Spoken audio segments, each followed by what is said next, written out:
Okay. Well, who remembers what happened last time then? I went fishing. You went shooting eels in a barrel, I believe the thing it was. Okay, so you'd set off from town eventually, after a little bit of wandering around and speaking to priests and so on, with the intent of recovering the dead man's raft, which was beached in the estuary some distance to the east of town. You travelled for a short while, heading along the coast, going over a bridge, ultimately through a stretch of woodland and encountering a hut on the cliffs, which three of you entered to speak to the lady that was inside. It was a brief conversation, had some stew, delicious stew, secret family recipe, not suspicious at all. Tasty man flesh. And then headed off further north. The cliff descended down to the coastal beach area, and there was the dead man's raft some distance south. You headed down there, and with your large crew assembled, led by your two arguing number twos.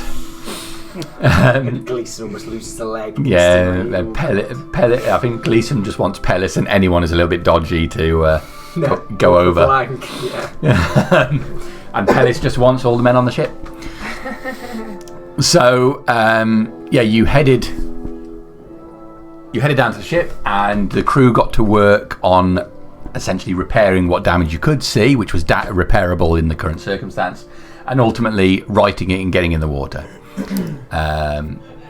Successfully carried that out and got the ship afloat and started heading back to town.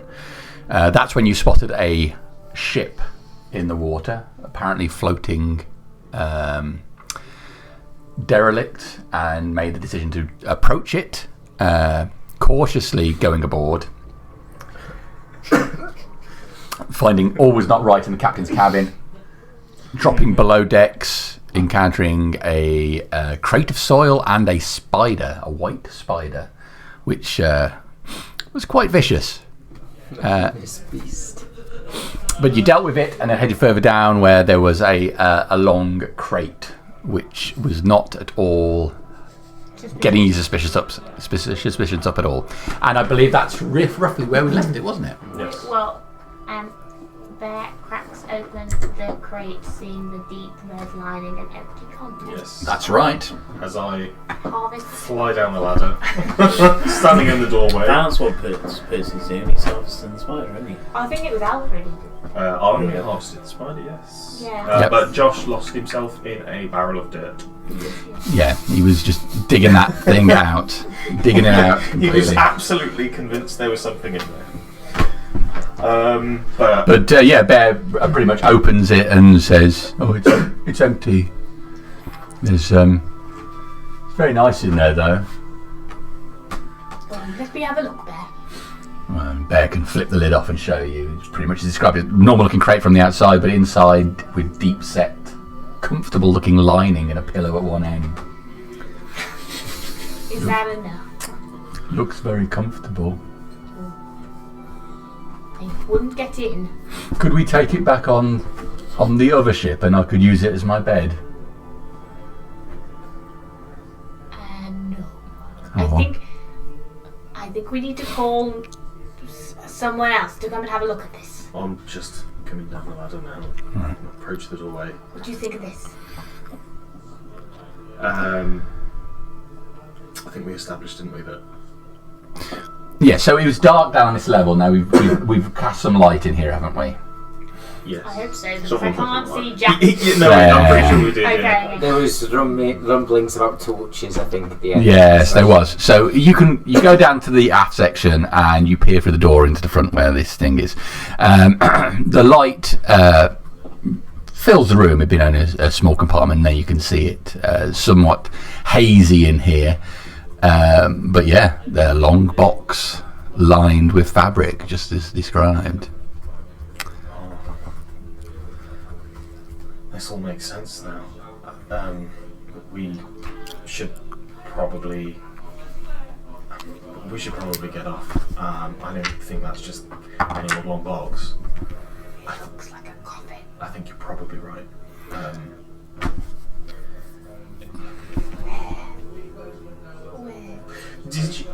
if I remember rightly, is there a pile of bodies in the corner somewhere? Inspecting them. How old are they? Yeah. How is it just a collection of? Do they look? Is there? Do they look fresh? Is it still? Are you looking for the appropriate collective pronoun for a group of bodies? It's probably a body. A pile of. A body. Yeah. Cadaver. Yeah. You're going to go and inspect the bodies. Yeah. Is there anything unusual except for the fact that there's a pile of dead bodies on the ship? All right. So you go over to the pile of bodies and start looking at them more. Yeah. Bear starts lifting one end of the large crate and lifting it up to peek and decide. I'm just checking to see if there's anyone underneath. There isn't. So you can see the bodies are haphazardly there, obviously thrown or placed in the corner rather than having gone there naturally. Yeah. But you step up and so are you doing a visual inspection? Are you planning on? I will take one of the heads and pray that it isn't rigor mortised completely, and sort of turn it this way and that. And I'll inspect the neck and the wrists and things because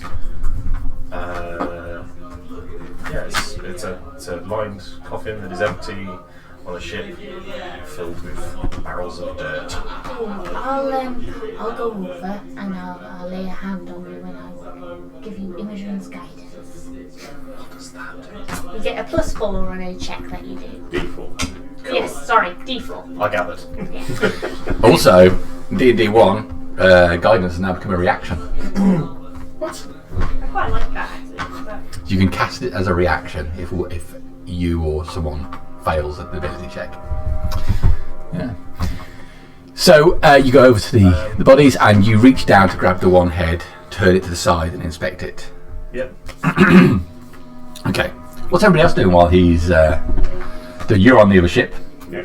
obviously. And I was actually in the process of heading back over onto the raft. Heading back over. Put myself there while we were waiting because I like standing behind the wheel.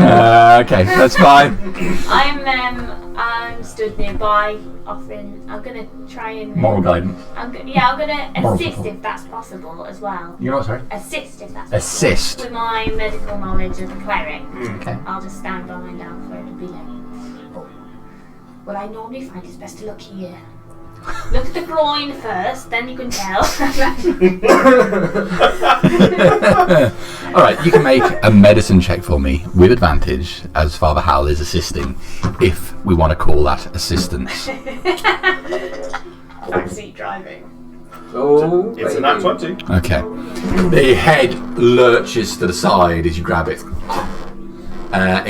expelling air from the mouth as you roll it over.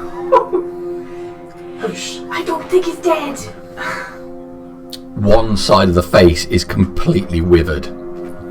The side that was face up was pale now, and this side, when it comes over, all wrinkled and pulled tight to the skull as you turn it over. What are you going to do?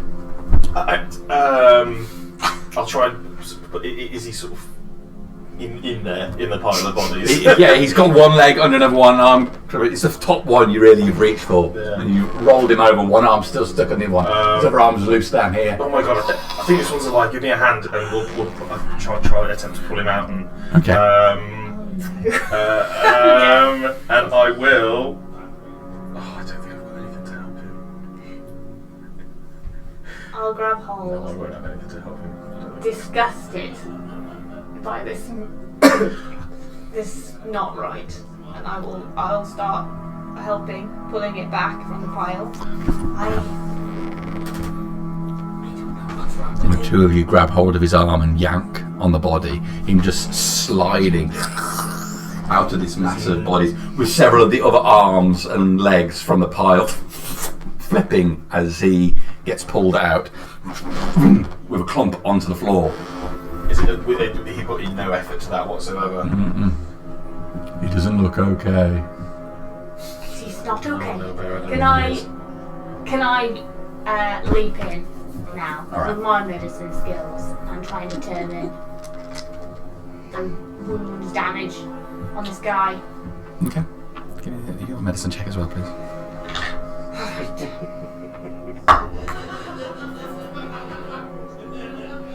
12. Okay. So you start examining around the crotch area. I'm going to check for plague. But meanwhile, you're looking directly towards the face where you can see where you felt the air come from his mouth. You can see that as well as rotted away on that one side of the face and withered, there's a gouge in his neck. Not pincer marks as we're all expecting, but a huge chunk of flesh is gone. Might I have seen this before with my background here? Normally, bite marks. But this is... This is a chunk of flesh is missing from the neck.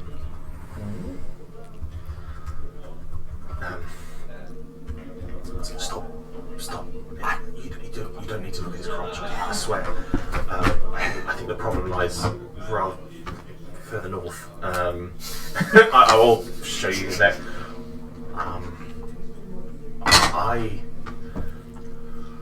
Should I heal him? My fear is that this ship was transporting something quite unholy.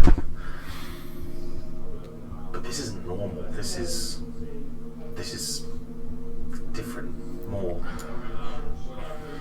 normally, vampires will leave smaller puncture wounds, I assume. But this is something that's just taken a chunk out of this guy. This isn't. I'm gonna... The pile of bodies moves again. Oh. One of the bodies slides, fully rolls over, flipping down onto the ground, landing not far away from the first with its arm out next to you. I'll stand up, so I'm not, I'm not kneeling down. I'm just out of arm's length of anything. Is there anything different? Does that body look just the same? Is it the same neck wound? Same sort of thing, yeah. Yeah. Okay, I can heal, do some healing. If we think that would help. He's dead. He's Yeah. dead. I don't think so. Is he living or dead? Is he still moving, or is it a different No sign of one that's movement. dead? Okay. The one that we've got. The first one you pulled out, no sign of movement. The one It's sort of an exhale of air. Okay. My worry is that whatever was in there, pointing at the long box, probably used these as sustenance. However, I don't know what's happened to whatever was living in there. Points at the long box again. We should talk to the other. There. Can you go up and tell? Can you go up and tell the others? Tell everyone from our crew that the box. There's an empty coffin down here and some dead bodies, and it might be a vampire. It might be worth searching our own ship. We're pretty close to this one. Is there any? Tell them that the coffin was empty. Are there any like? There's no hatches on the side of the Right. ship. Okay. Yeah. You read my mind, Jamie. I believe that Crassus already checked on that when we first arrived. I don't recall if I did. I think you did, but I might be wrong. I bet he's up. That's okay. He's We've in the established ceiling, that. cavity, just like arms out, waiting Okay. to leap on us. So, should I take the box? No, just leave the box for now. What if I forget what I'm supposed to say? You got to go quickly. Right. What? So, I go and I tell them there's a box and a vampire. Just the box. There's an empty box. An empty box, so there's no vampire. There might be a vampire.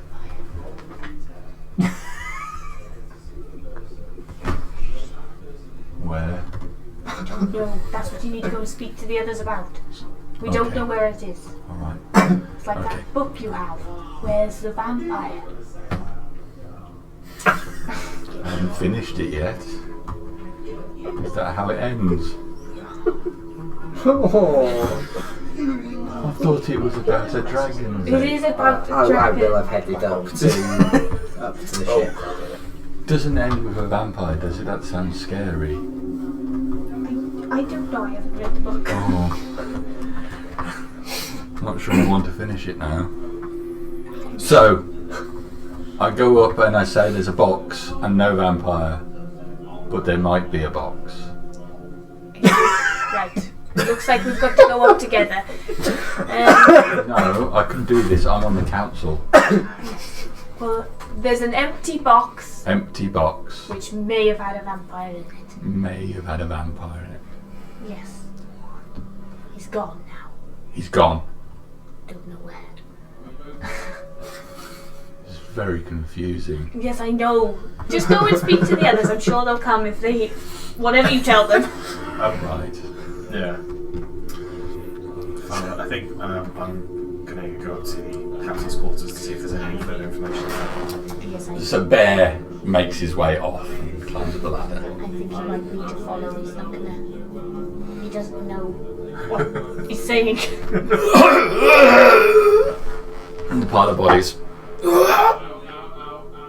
Okay, that's not normal. I think they're on... And a hand fully comes out from the bottom of the pile. I'll grab it and pull it. Okay. You lurch forward quick as a flash and grab hold of the hand. Give it a yank. Give me an athletics check for me. You rip it off the wrist. A wet end slaps you in the face. Your mouth is open. The blood goes in. And it's a 3. Okay. You yank on the arm, but to no avail. It pulls back, grabbing hold of your wrist. Father, help me! Not very strong. I'll grab hold as well. Oh, okay. The two of you pulling, this face emerges from the mound of bodies, wet, slick with perspiration, his eyes roll. And one arm comes out and he clambers fully out of the mound of bodies as quickly as he can. Do you feel strong or is he like weak? When he grabs hold of your wrist, he feels strong.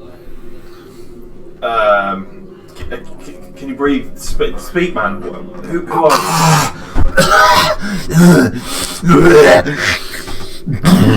you? His other arm reaches up for you and grabs you on the neck. I will try and resist. Can the two of you roll initiative for me, please? Oh, shit. This is a 20. Well, just nice to know. 7 for me. Okay. So, Father Hal, you're up first. Right.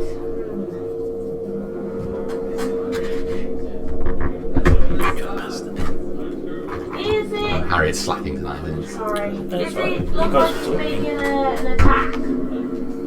Is it obviously he's making an attack? He's done exactly what I said. He's grabbed his wrist, you tried to pull him, and when you do, his face emerges from the mound of bodies, drenched in what looks to be like a thick liquid, and he grabs out and grabs his neck, mouth open, as he lurches forward towards him. Shit. Sorry. I will cast... Alfred. I may have made a mistake. Oh, fuck, I don't know. I don't think I would attack him straight away. So I will reach out and touch. I will reach out and touch Alfred, and I will cast protection from evil and good. Okay. And then I will go for my staff in order to try and push him off, but I can't do that this turn. Okay, so you reach back for your staff, and okay, Yeah. okay, his turn. Going before Alfred. Huge amount of fluid and thick liquids comes from his mouth, and he spits the dark substance onto the floor. Oh, that's not normal. God, get me off the ship.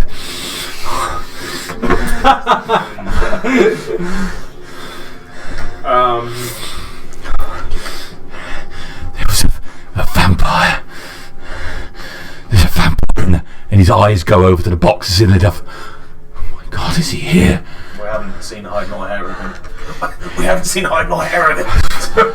Sorry, he lets go of your neck immediately. Fucking lucky it wasn't Albert. This. Sweat. Some of the crew got curious to what was in the cargo, and they opened up. All hell broke loose. I hid in the bodies. I saw the. Are you injured? I don't know how long I've been there. It just seems like forever I've been in there. Did you see the other thing? There was another large crate. Yeah, a large spider thing that attacks some of those guys. I saw what he did to the rest of the crew. I lay there as he was piling bodies up. He's still going to be on here. Where could he have gone? Get me off the ship. Insight check. Okay.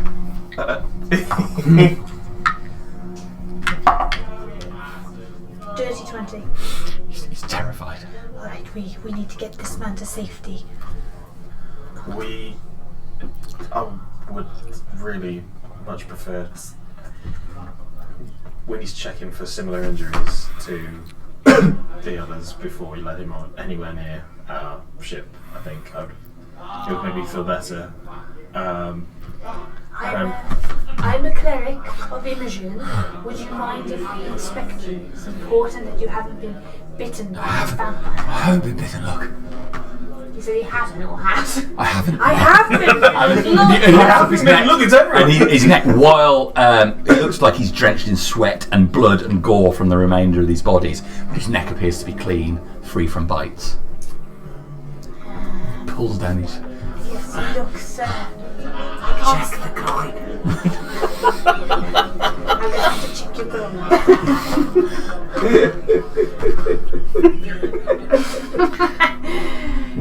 What? We don't want There's a large artery that runs through the groin as well, just like the neck. By the gods. Or What's he something wearing? like that. It's getting worse. He's wearing what looks to be a trouser cut off just below the knee. He's got what was once a white shirt, now brown and red colours, with just the hint of off-white at the tips. His hair's dishevelled and a mess. He looks pale. His eyes are like sunken. If I'll check the rest of any exposed flesh and his clothing for any rips or tears that may look like he's been attacked, or and if there are any rips, look through them at the flesh underneath. Okay. All right. Focusing on the groin area. His eyes are flicking around wildly. He keeps looking towards the box and to the entrance to the room. How long is the coffin like a standard human-sized coffin? Slightly larger. And how tall is this guy? This guy is around... He's just a shade over 6 foot. So, say, slightly above average then, would you go? Well, being 6'2", that's below average as far as I'm concerned. He's human size. You've seen plenty of humans. Okay. He's human. I don't see any more bites from it, or scratches. Give me a investigation check. Ooh, this is not my skill. May I take a moment to pray to You may. Blessed be the goddess of love. Looking at his groin, that's a natural 20. 25. Okay. You go, buddy. He relents. His hand is shaking as he holds out his arm, and you go over the length of the flesh, pulling his fabric aside. We'll get you to safety soon. Just this is for our safety as well. No sign of any injuries on him. I think he's okay. We should get him to the ship. If you're happy, Father, then yeah. I can't see. There are a few tears in his clothes, but there doesn't look to be any abrasions on his skin. Meanwhile, up on the top deck, Bear has come out from beneath and waves over. to the raft. I've got a message. Okay. There's a box that doesn't have a vampire in it, but there might be many vampires. All hands on deck, lads! If there is a bell on this ship, I'm fucking digging the shit out of it. Alright! You run to the side of the reaching to where the... No, there's just a hook and no bell. Making a mental note to put that on your shopping list. I couldn't see one though. I couldn't see a vampire. I wouldn't know what one looked like if I saw one though. Is it like a dwarf? Not quite. Is it like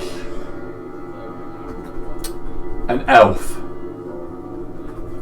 Why? It could be. Could be.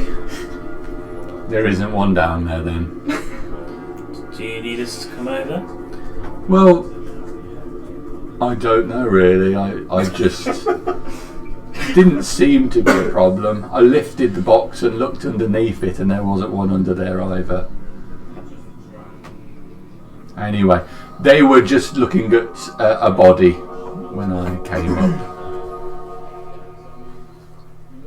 Okay. When's dinner time? Later. Castle, shout over to the guys on ship. Pellis, take half the crew and sweep the ship. Gleason, take the other half and prepare to repel boarders. Can't be too careful if there's vampires on that ship. No problem, Captain. We'll be ready to throw anyone overboard who's not supposed to be on here. I've just swept the ship, Captain, but I'll have another look around if you want to. I've had my eyes in every compartment, below and above deck. Once more, if you please, Mr. Pellis. All right, you and you, come down with me. Disgust yourself. The crew members he's picked out go below. The most attractive crew. Right, you lot, grab a weapon. A length of wood, a hook, or just a foul look. And Gleason starts going around and rounding up the rest of the crew. What time of day is it currently? Is it Well, you travelled. mid-afternoon? Yeah, really. You travelled through the morning into the afternoon. You stopped at Burns Hut. You spent a bit of time getting the boat afloat. Hey, I see what you're doing here. It's getting on to the early evening. It's getting on towards early evening, but the sun is up. If that is the question. That was my veiled kind of question. Is the sun still up? The sun is up, Still at 4 but 5 you hours of light. are late in the day. I'm going to look down at the water and hands and knees start going across the plank. Yeah, so 3 minutes. And I can't. You don't have it actually. Is it best we head over So then? No? cast protection good and evil on you. Yes. Very tentatively going over this plank. Okay. Given your caution, just make a dex check for me. Just a dex check. Speciality. Well, it's not a nat 1, thankfully. It is a 13. Okay. You go over, I mean, fortunately, because you're holding on quite tightly, it's not a problem, but just dealing with the concept that these boats are separate entities moving up and down separately, and their proximity to each other is affecting the way they're bobbing. It's... Every moment of this is terrifying. But you're relieved when you get far enough across that you can put a hand forward and grab hold of the edge of the other ship and pull yourself on. And Bear will get back on and just walk across the plank straight on back onto the raft. Are we escorting the gentleman up? I think that would be best. Are you sure? Are you sure it's not there? Did you check everywhere before you came down here? We We are a trusted crew of experienced adventurers. We're in safe hands, and if there is a vampire, we will find it and we will deal with it. This one was big. It was big. He was 6.5 foot tall, pure white skin, bald. He looked like an orc to me.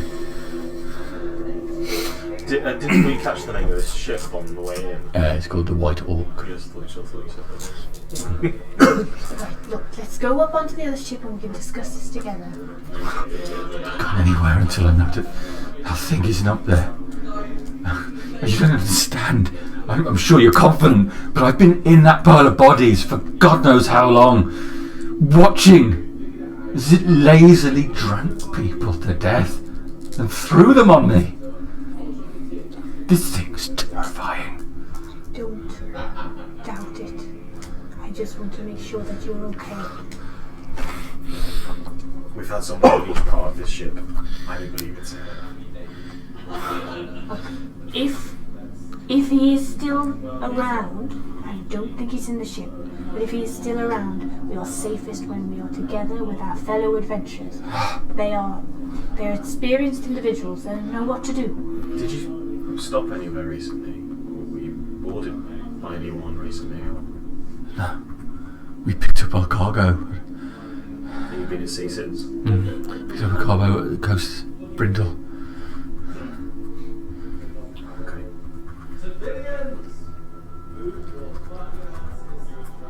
I'm going to shout down there. Oh, is everything okay? Yeah, we've got Survivor on the way up. He's quite distressed. You could help him to the top deck. That would be ideal. After you. See that? Are you in the middle or on the top? Well, I'm assuming I can hear the movement of Percy in the middle. I think we're going to say that Percy's gone back, given his instructions. Lock him in the brig. So I would have heard Fate talking. So I would have gone down the level. So You're in the mid deck. What's the appropriate term for the lower deck?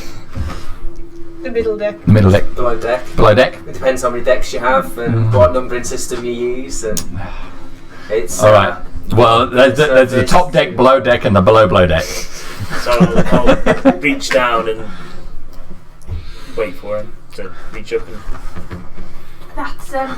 That's Elril. He's one of our group. You go up to him on the top deck.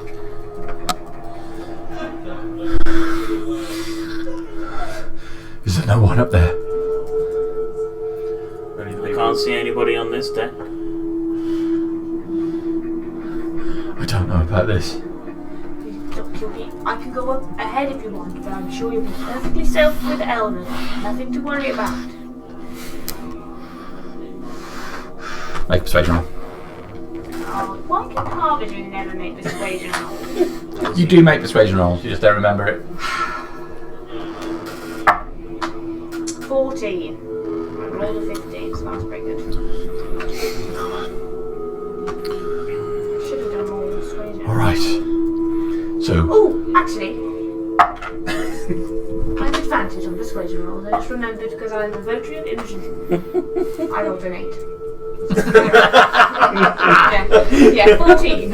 Alright, so he moves forward looking up and catches sight of him. This is the first time you see him properly, as described. He grabs the stairs and sort of climbs up them more than walks up them.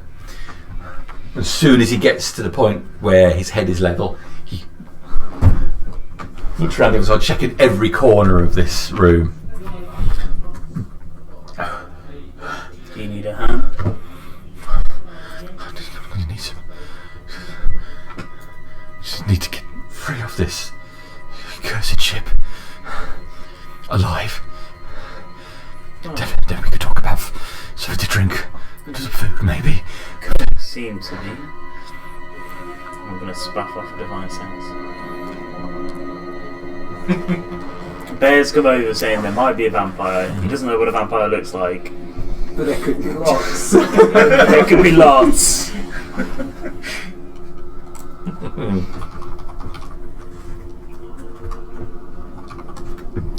So, this is having a divine sense, eh? Yes. Okay. Divine sense. I need a t-shirt that says that. Yes. Oh, nice. Oh, very nice. I'll begin to follow up the ladder as well. Follow up after Alfred. Okay. One ladder at a time. I'm way quite a lot.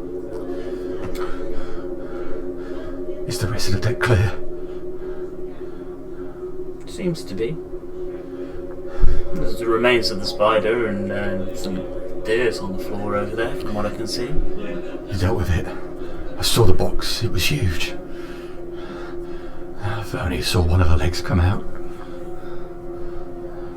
Sounds like you did a good thing when you hid.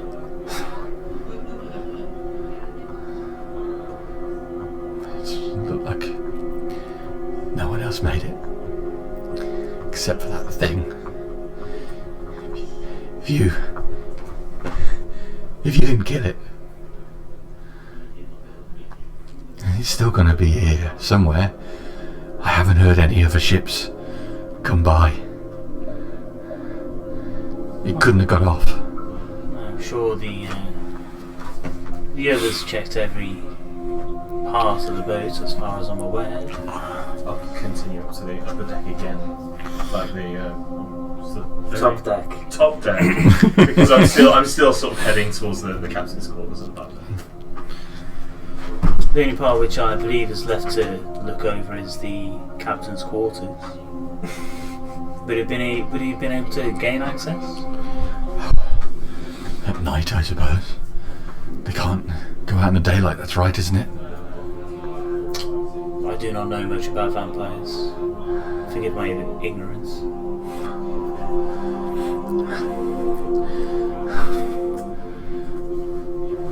He moves through the door into the forward section.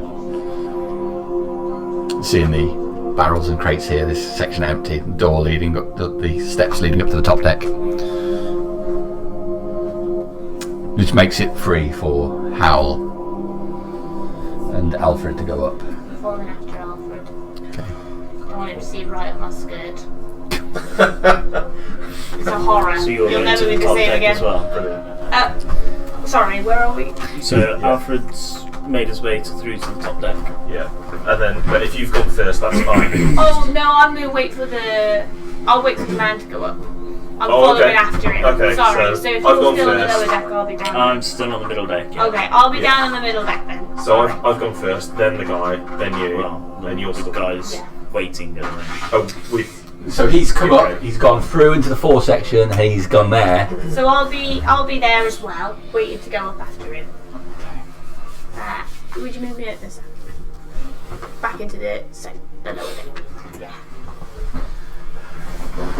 Up against the wall. It's all clear. We've cleared everything.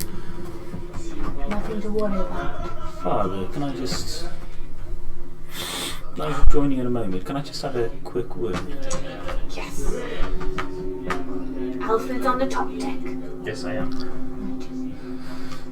Just follow him up. I'll go walk over. Yes. Okay. He makes his way to the front of the compartment, being close to the boxes, but not having gone up the ladder, looking back to the section where you two are.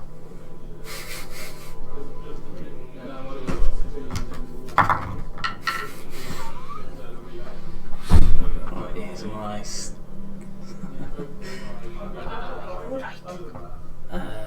What's down there? A big box. We opened it because we thought it might be smuggler's cargo. But when Bear looked inside, it was lined with a red silk and a big cushion. I think it was a coffin. And he said there was a vampire. Well, there were a bunch of bodies down there. been fed on, but they didn't have bites. They looked mould.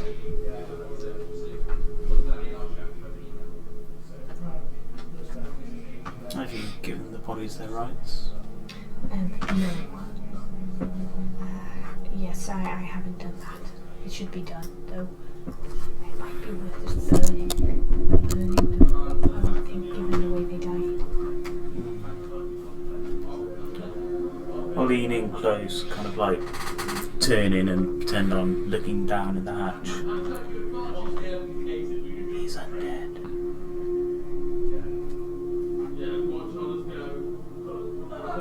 So the bodies are just. I'm gonna look back like I definitely shouldn't look back. I'm gonna do the look. Which You is look really back. fucking He's in the suspicious. doorway between the two compartments. You're not coming. Oh, I am? Yes. Sorry, what was your name?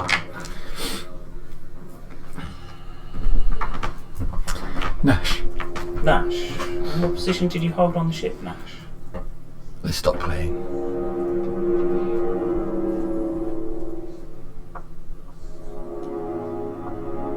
I'm gonna take a step back. He takes a step forward into this aft compartment.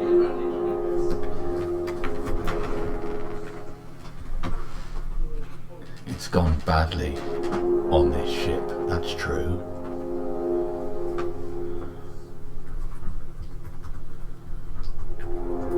But there's no need for this to turn sour. I'm sure there isn't. Already has. Well, the way I see it, I'm tired, I'm hungry, and like I said, I've been here for days. I didn't want this, and yet here we are. Now, what are we to do? It sounds like you've got a large ship up there, full of people prepared to make their way on here, and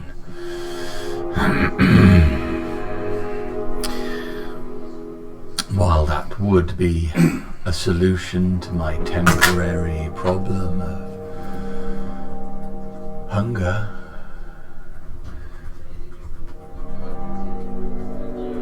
you might be able to overwhelm me at the cost of how many lives?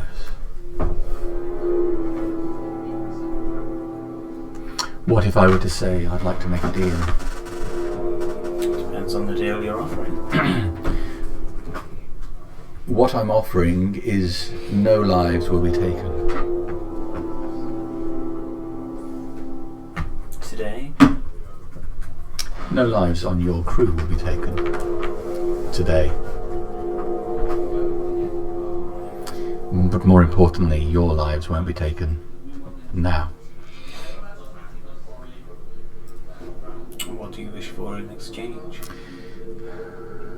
The ship is crippled. I can't survive here. I just want to live.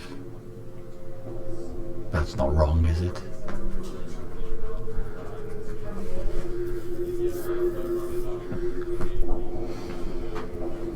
Wanting to live is not a crime.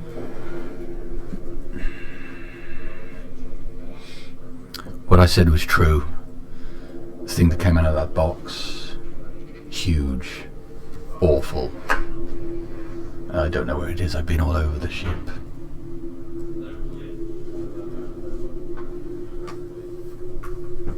I didn't want this, but I want to live. So you made a deal. I'm making a deal now.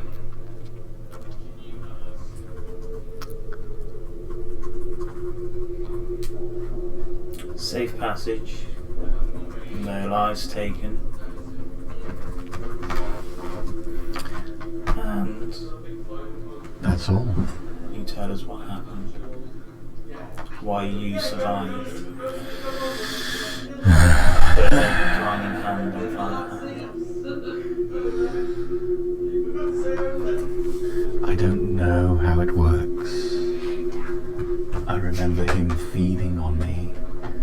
I remember his mouth on my neck. He puts his hand to his clean neck where there's no wound. And then I woke up. I've been going top deck at night, waiting for a ship to come past. But my poor luck, here you are, with the sun out. So I hid in the bodies.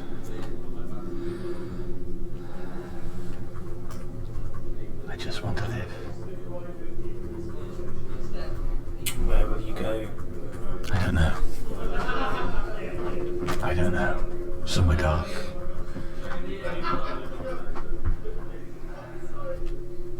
I'm lost myself, but they, and he looks up towards the top deck, won't understand. Let us agree to continue this pretense, and I'll be desperate and afraid, and your crew will be fine with it if you reassure them.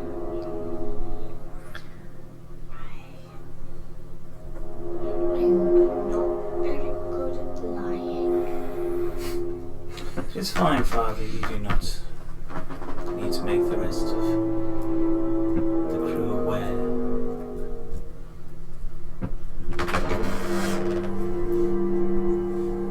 I don't think. Let's put some logic to the situation we are in, Father. We are in a small confined area. There is only one other that we know of, which is on board. We have some experience in fighting, and you have some healing ability, which I'm sure would keep me on my feet for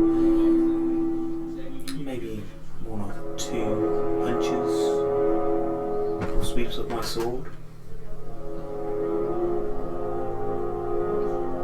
And if he goes for you first, well, I may get 3 or 4. I am sure that even someone as hungry as we see in front of us, I'm sure that would just make them fight for their food even more and maybe relish it more when they finish.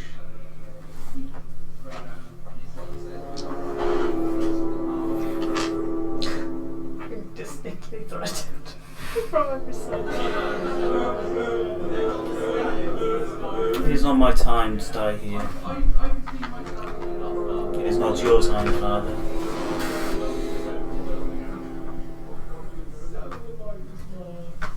I can feel it.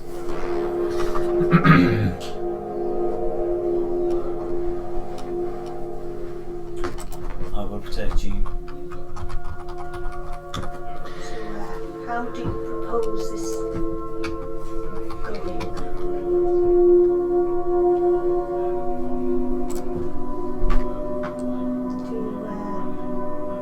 Do you need to wait until the night? That very suspicious. Well, it is a problem. Probably 3 more hours until the sun goes down. I don't know how to handle that, and I can see I'm making you nervous. And for that I'm sorry. I have no wish to kill you. Make a wisdom saving throw, please.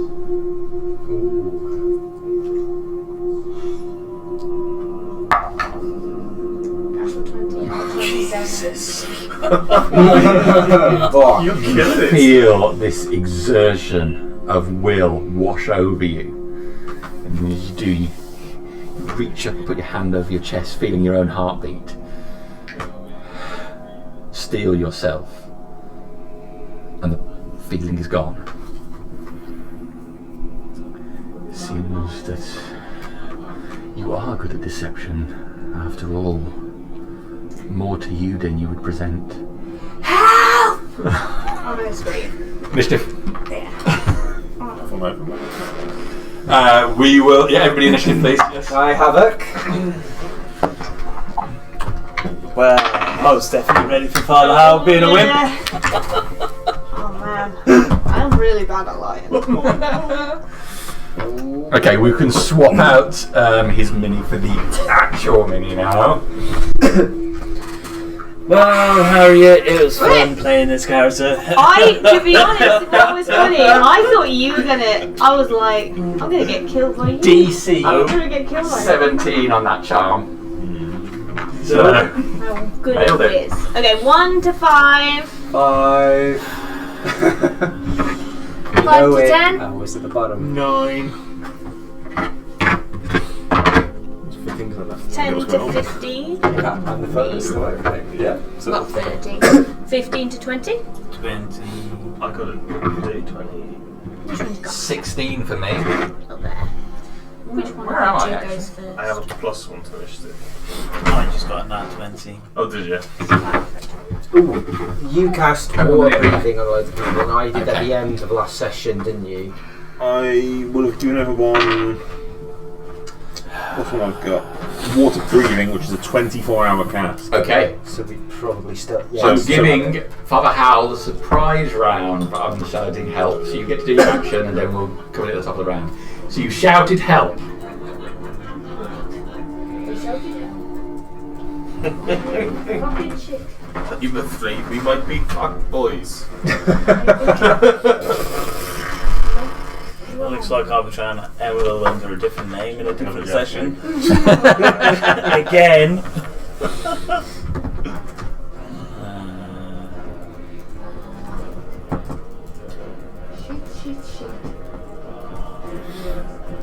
There's always the good run and shove. If you think you could take the attack of opportunity. The old runny Chevy. This character is definitely not the one to be doing that. Oh, fuck, I have nothing. What is wrong with... Why am I just a healer? All I do is heal. Okay, I will... Are we 5 foot away from him? I mean, you're up between squares, but really, Damn it. Question.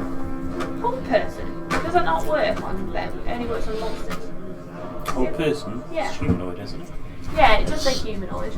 So as long as it's humanoid, whereas whole monster will hold anything. Well, it's whole creature then, isn't it? It's probably going to be able to resist it, but I think that's what I'm going to go. Sounds like a good idea. Yeah, I'm going to reach out with a small piece of iron to keep in my crotch pouch and try and hold it. okay. So it is a wisdom saving throw. I love the way you'd reach out with your force hand. How much? 15. Okay. So you see him tense. Is that your whole turn? That's an action, and other than I'm going to just continue shouting if I can. After that, I'll Okay. just shout. Help! Shit! All right. Anyone on the top deck, make a perception check, please. Hear the shout. It's going to be easier for you because you're actually on board. Definitely not. I want 2. 2. I'm Okay. going to look at my plus. It's 18. That's more easy. 23. Okay. You hear the shout for help. You definitely hear it.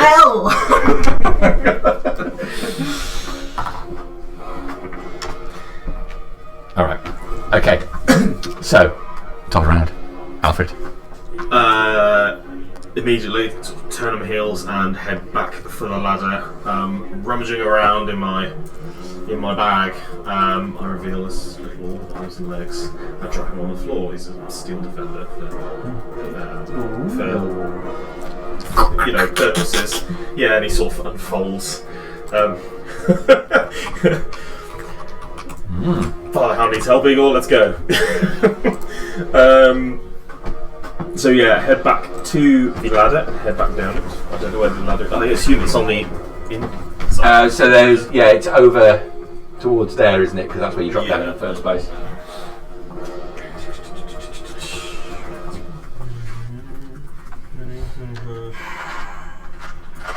There you go. I have a mini for a. Oh, awesome! Oh, wow. Nice. I've been doing this for a long time. I've got a lot of shit. We've also got like 40 foot of movement as well, so I think that gets into. Well, it gets in further, but I can't. Obviously, we're all in range. Okay. Can I? Just deploying him, is that an action? I don't know. I do not know.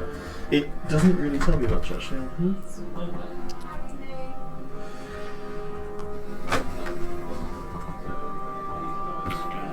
It's your class feature, is it? Yeah. They're usually actions. Yeah. I will double check for next time. But Let's say this for this goes to keep just things moving. because it yeah. covers us then. Okay. So I've used my action, but then obviously he comes out and runs up to him, and then he can then use Force Empowered Rend, which is a melee weapon attack. So make a melee attack. Yeah. +5 to hit is only 6, unfortunately. No, he's down the ladder, scooting across the floor, metal claws digging into the wood as he towards him, leaping through the air to try and get towards this thing. Instead of hitting the door frame between the two cabins, ripping a chunk of wood out of there instead. We're jumping on the Right. Yeah. Shame preceded. Stop blowing holes. You'll be paying for that! And then that's end my turn. That's you done. Okay, so that puts us on to Elril, who heard. Results. Elril? Nothing. Yeah, you're Elril. I don't know why I'm always expecting you to be that sort of character. I had trouble with the L roll because of L nail. Yeah. Okay, so you are well aware of what is going on, Elril. And Being he's right in the. Is he flinching? The ball's holding him. Is he fucking Oh no, he tenses for a second, but he's leaping for Yeah. Carval. sort of thing. It's time for you to get out when he's on one. I mean, I'm a what, juicy on your target. rotting corpse. Yeah, I'm a juicy target. He's going to take his teeth. Are going to have to get through a lot to get in there. My veins are very close to the surface. Got high blood pressure. And, I don't know what else. What's it called? When you drink too much, you get a swollen nose. Oh, the cider nose thing. Yeah. Cider nose. Yeah. Oh, Father Howard, what the fuck are you doing to me? Sorry. The last time I come on an adventure with Father Howard with any of my characters. Nope. No. It's not. Okay. It's always drawn Don't know what's he going to be. What's he going to be? He's going to reach out and touch Father Howe, casting protection from good and evil. That's the truth. Don't you wish you had daylight in circus? Just That's move like that we concentration from me to definitely you. didn't 'Cause I have think it the whole before. didn't work. So. Oof. And then I'm going to draw my sword.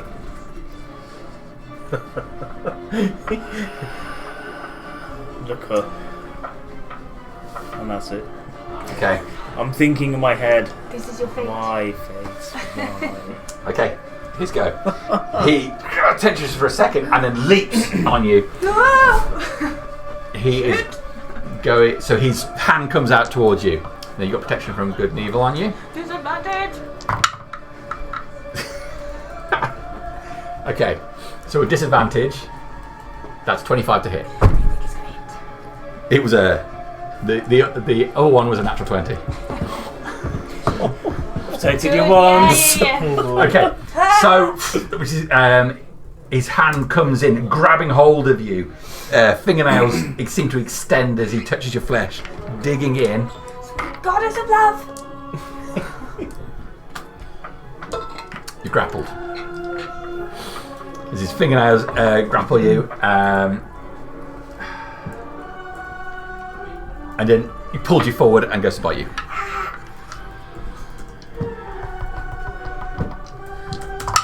You're gonna suck me. First time in a long time, Father. Yeah. Get sucked. What's your AC? 17. Okay, I'm going to get you with an 18. Gonna get sucked. Mouth comes down hard on your neck. Consent. Flesh is broken and blood sprays up into the air as he digs his teeth into his neck. Elril, his eyes wheel round towards you as he locks with you. Oh boy.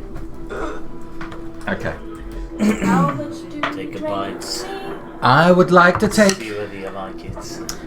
5 points of piercing damage and 6 points of necrotic damage. And can you reduce?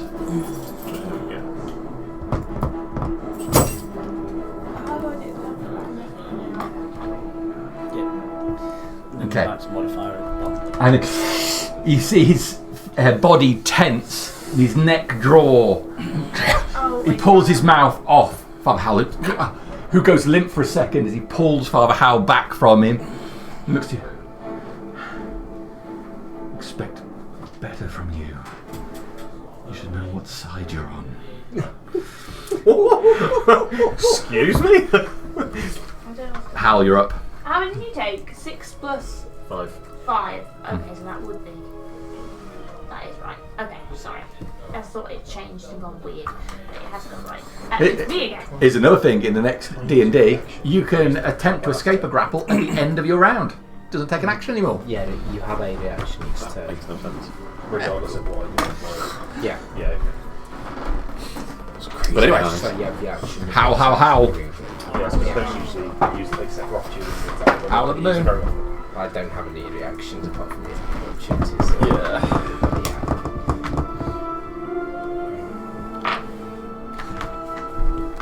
I will, given that he's attached to my neck, I'm going to touch myself. As per the popular song. Seems appropriate right now. I'm going to cast Death Ward on myself. Okay. And that is an action. That's not ideal to not do anything else.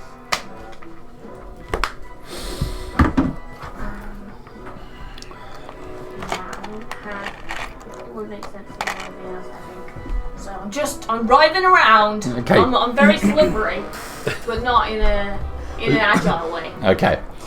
So, yeah, you pull around, you place your hand on your own body, cast Death Ward on yourself. You're done? Yes. Okay. Silas. Bad.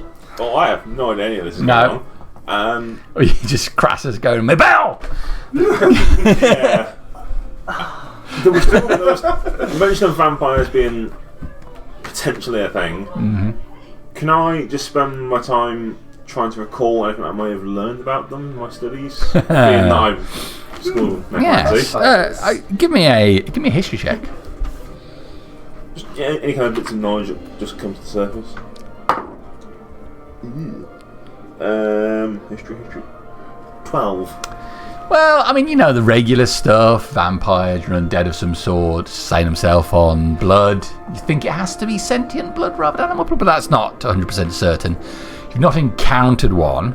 You have heard that there have been some in town in the past, but they were dealt with. And obviously you know that Brindle was at one point rife with the things. Yeah. But you haven't got a huge amount of the folklore. A lot of your study's been concentrated more on other matters to do with the undead. In particular, if I do know it, obviously depending on the role, it's what are the common ways people deal with them apart from sunlight? Cut the head off. Stake for the heart. You've heard that?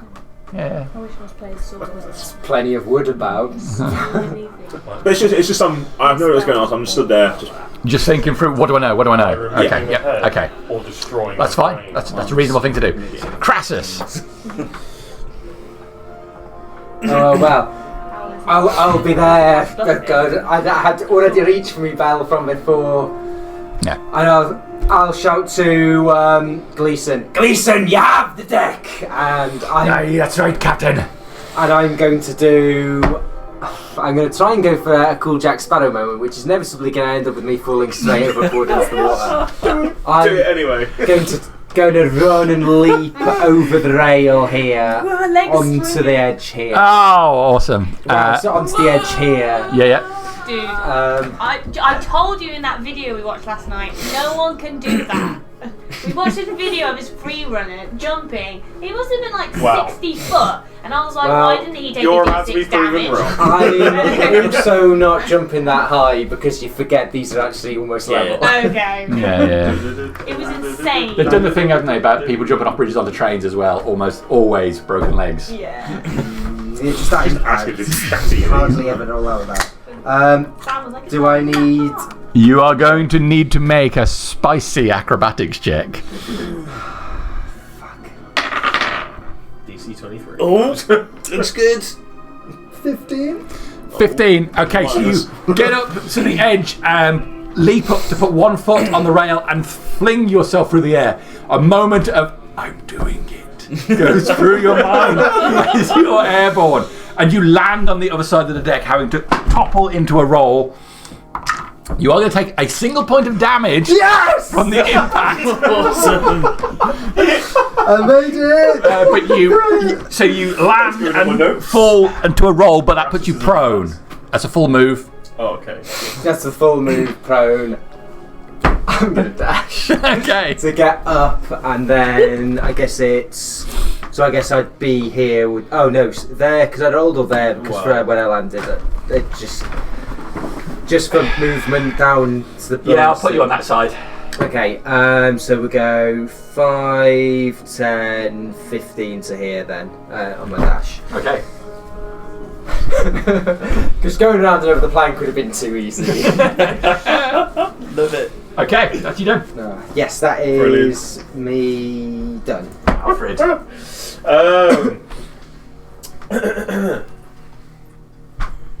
whip out of my little bolt quiver one of these fangled silver crossbow bolts and place it into my thing. I do get to ignore loading, so I don't have to faff around with that mechanic because I've got repeating shot. I will take aim. Yep. I think I'm 15 feet away from the guy. Looks about right. Yeah, about that. Is that one? Can I remember range shot? I can't remember what it is. I usually do range characters. 5, so yeah, 5. Cool. As long as it's within the smaller number. Yeah. It is I get +6, so it's 18 to hit. Okay. So you slam the bolt home quickly, pull it up, and pull the trigger. Fly through the home and slam straight to his shoulder. Going through the shoulder and poking at the other side, being just short of Father Howe. Some damage. Ooh, that could have gone badly. Ooh. That's 14 piercing damage. Okay. Sorry, panic then. It read 0. I was like, wait, what? My brain I'm still trying is to find empty out. right now. The big 0 with the little 0. Alright, so it goes in. He pulls his head back. Father Howe's blood are running down from his mouth. The bolt straight through his shoulder. Yep, anything else? That will conclude Alfred's go, and then just Eagles go directly afterwards. And then he is going to make another attempt at a force-empowered rend.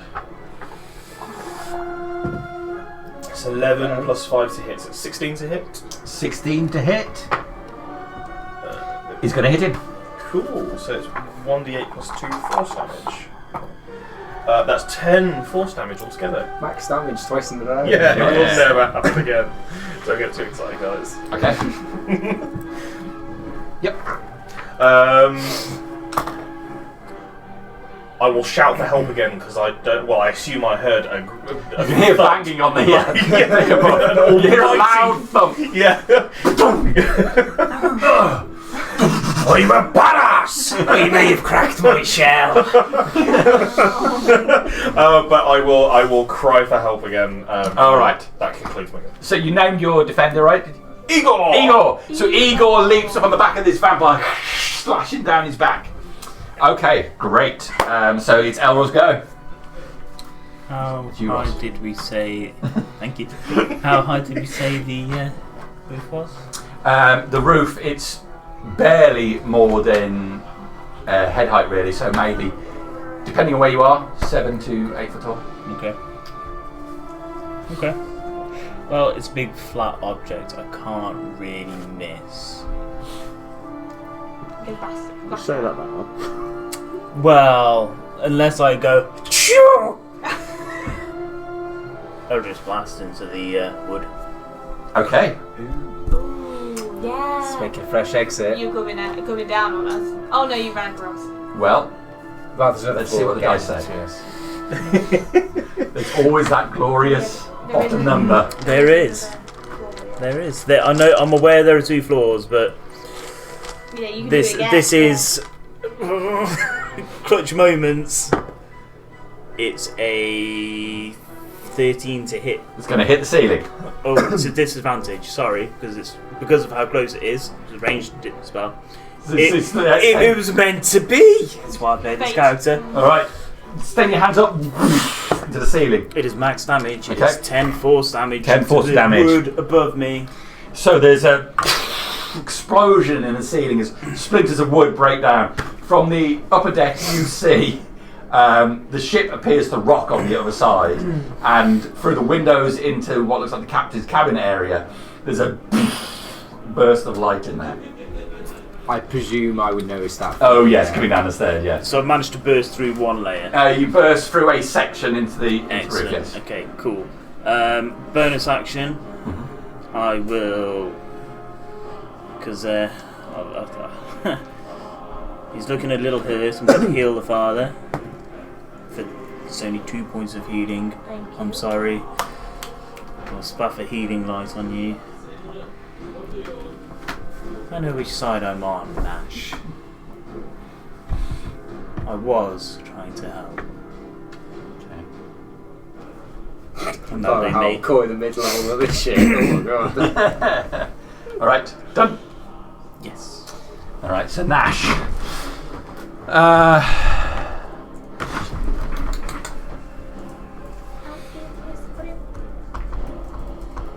Sucking on me.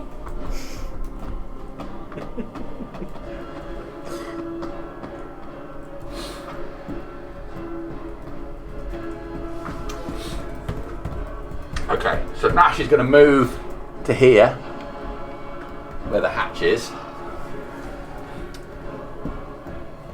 Still keeping hold of Hal. How are you going to do that? Does that move me? Is he like dragging me? Or is he... You're in the same space, so he's just moved round to the side there. So, sorry, does that drag Father Howell around? No, Father Hal stays exactly where Father Hal is. Okay. Yeah. Wait, He's just hang 10 on, foot away he's now. 10, yeah, because that's the Elroy other is guy. closer. Oh, Yeah. yeah. Sorry, I got confused. Yeah, sorry, I thought it was So the he's other one. moving the other So side. he'll move that side, yeah. Okay. Okay, my Yeah. weapon's not out, so I can't. I'm just gonna try and punch him. Take those. Oh, do I? Oh, hang on. Let's see what the reaction. It's the the massive Marcus. Try and punch him. Before you've been working out. A lot of spells going on in there. No. No. Okay. So moves around, moves away from Igor as well. I don't know if Igor gets in the back of opportunity. I don't know if he can. Is he an independent creature? He's got- Does he have feelings? It doesn't list it in his reactions. Do androids dream of electric sheep?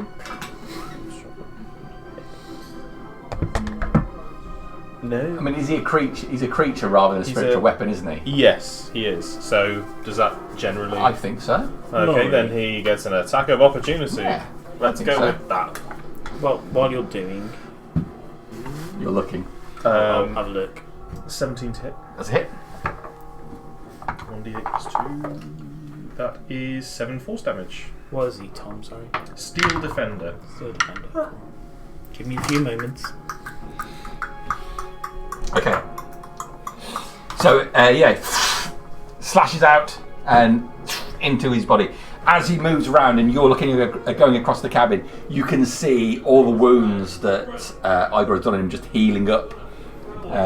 So all of those gaping open wounds, even though the fabric is ripped, close up as he moves around.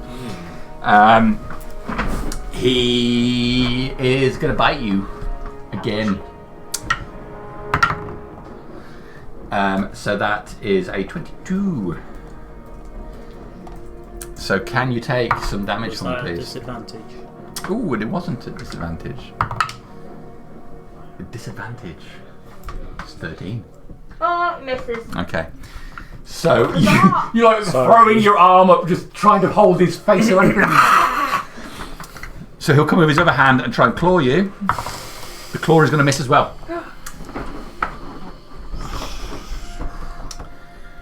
You've made a terrible mistake. Terrible. Almost ignoring you entirely, like you're an important part of this situation. But how?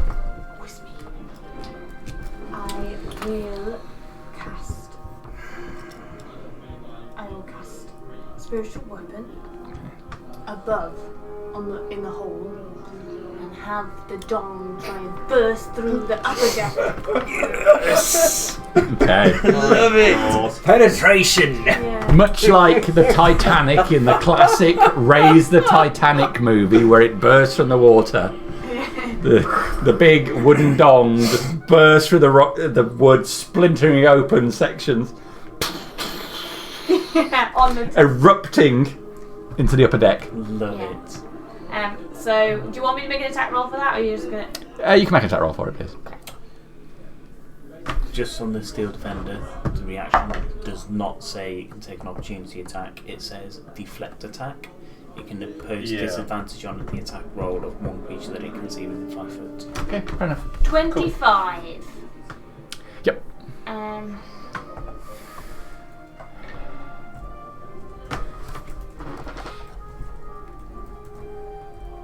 What's going on? Everything is being weird. That's 12 points of damage to the top deck. So above the deck that Elrol's already burst out. Okay. So, yeah, more wood is splintered out of it. Yep. And then I will put a hand on him and we'll cast a Sacred Flame and make a deck save. Okay.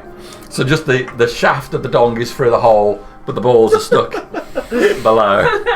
Crassus is seeing some terrible signs. Thankfully, I can't actually see. He's going to fail that. Woo!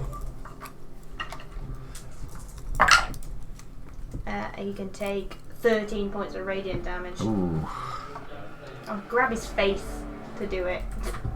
All right. Yeah. As you're holding his face back, you sort of wrap your fingers around.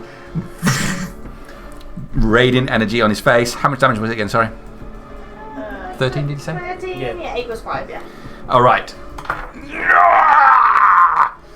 You can see around your fingers his flesh start to burn away and flake and float free in the air. Okay. You done? I am done, yes. Silif, you're slightly more aware now that something is afoot. Curious. I believe that them to be in the ship somewhere. I'm going to cast message to Father Hal, who I know best. I'm a little bit busy at the moment. I'm going Can you call me back later? You're right. What's this about vampires, and are you trying to sink the ship? There's a fucking vampire on me right now! He's trying to bite me! Well, I only get the one action, so Yeah. I'm Fair enough. Okay. Crassus. Hatch here, we saying, Yes. are we?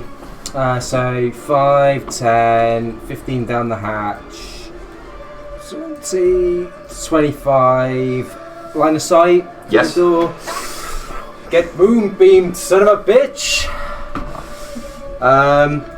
Is he a shape changer at all? Hmm? Is he some form of shape changer? He is not. Okay. Oh, well, actually. That's a dangerous type. No, this one cannot change his form. Okay. Sweet. Something So. Grab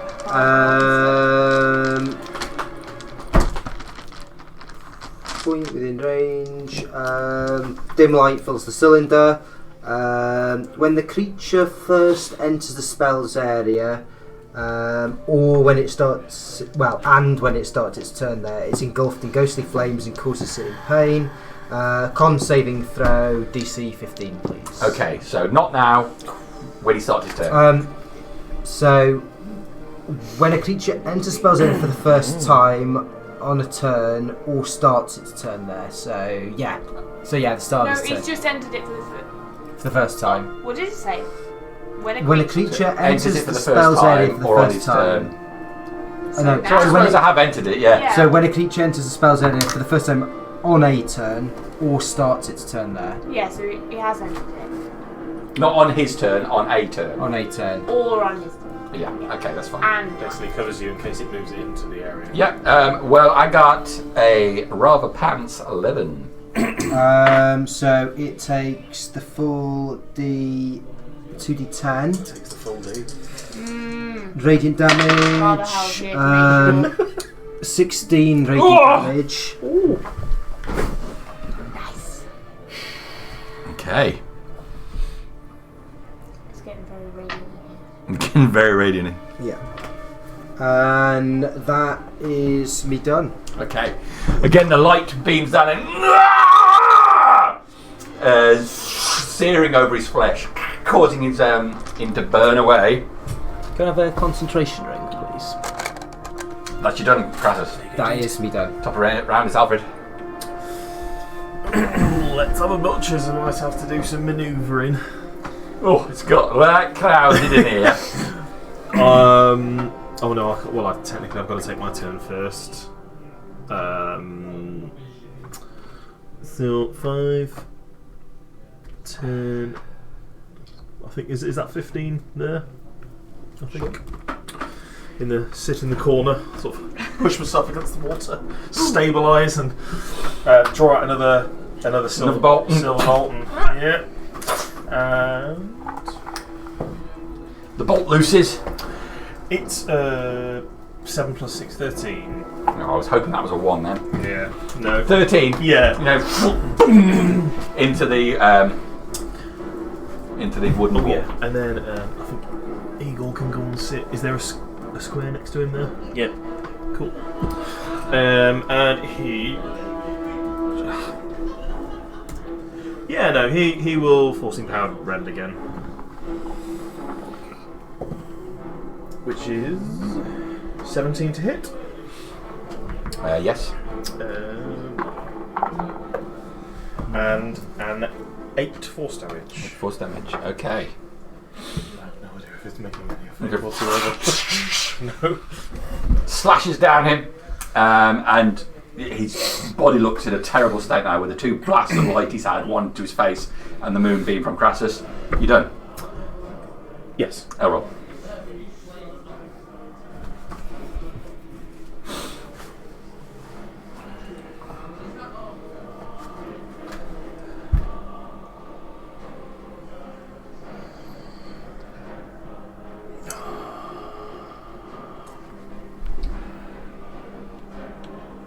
Take a step to the side.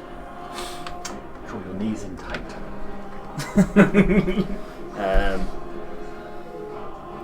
Send a guiding bolt at him. 21 to hit.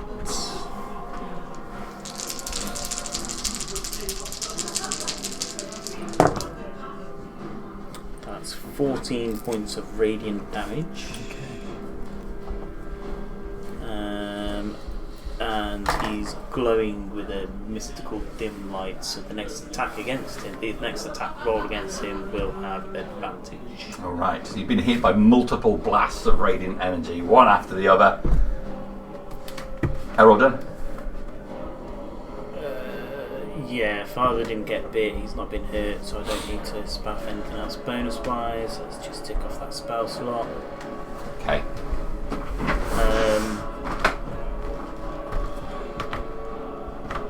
This is my path. You are following yours. Your choice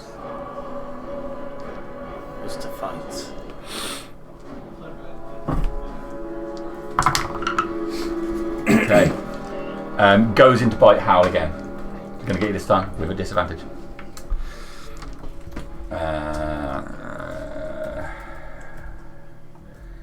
I would like some hit points back if you don't mind. 9 points of piercing damage. And 6 points of necrotic damage and reduce your hit point maximum by 6. So, as he's currently starting his turn in my moonbeam, can Yes. you do a con save again, please? Oh, yes. Oh, it's terrible! It's terrible. Yeah, I'm going to fail it. 11 points of radiant damage. Oh, man. I'm just gonna blast the shit out of the ship.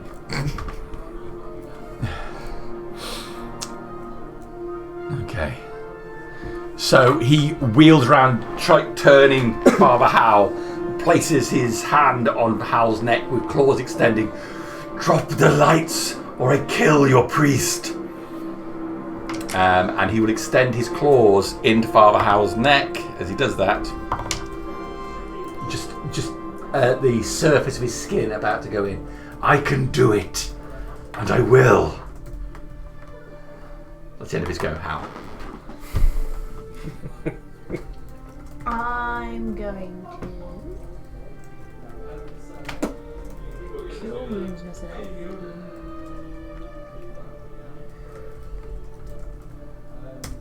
Just working it out. Hang on. Which one Can I make an insight check on that? 13. Just trying to get a sense of, because I'm still locking eyes with him. Just trying to get a sense of trembling in his voice, or well, he's on edge. He's been hit by multiple rounds of combat. Part of his face is burnt away, as well as super part of his body. There's moonlight on him, but he means to kill Father Howl. Right, so I reach up over his hand and cure wounds on myself at first level. Do it, kill him, I'll be fine. And then the bonus action Dong's gonna start ramming at the ceiling. Okay. Bonus action Dong. Is gonna hit with a 26. Yeah. Give us some damage. Necessary. This siege damage. This is 6 points of battered wood. okay. in more sense than one. You've made enough of a hole now that the balls can get through as well. So the whole thing appears in the captain's cabin. Yes. All right. You done? Yes. That's fucking all this own fault. I'll message Aurel. I'm not stupid to go over that. Not getting much sense from Hal. What's going on in there?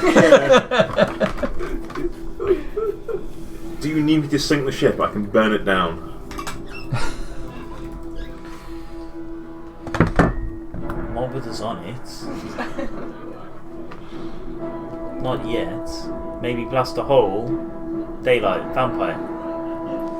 Yeah, okay. Yep. Okay. That it? Yeah. Okay. I don't know. Crassus. Kind of going on for the old concentration, really. I get screaming. Is it crap time? Can't even. Where's your defender? Are you in the corner? So if that was there is theoretically a space in the middle. Yeah.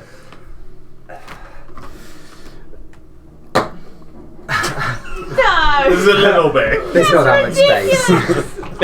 That's so unnecessary. We're all gonna die. But by the crowd, the Deck of the ship explodes as a huge crab.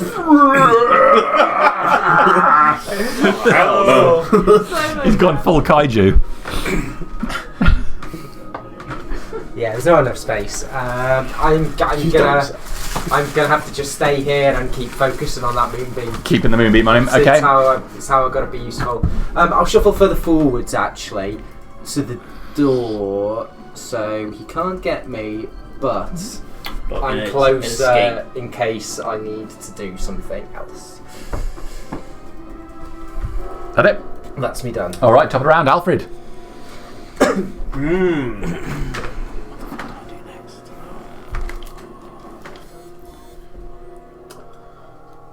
I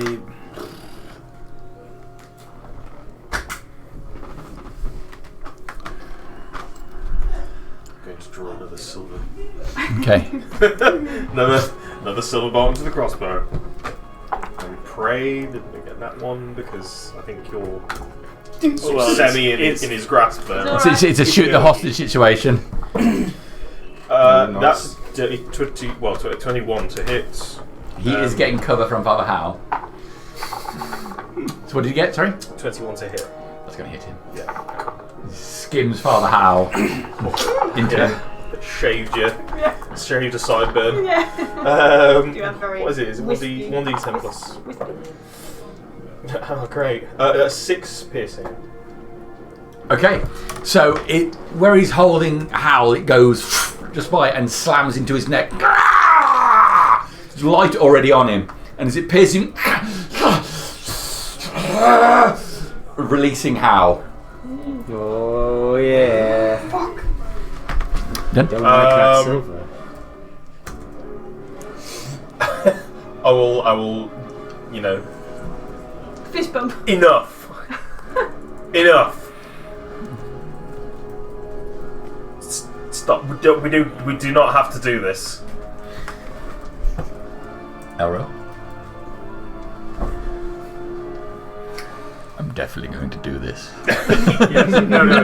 I know. Oh, I've seen every time a player says we don't have to do this, it's followed by several other players doing that. Yeah. I'll suffer not the vampire to live.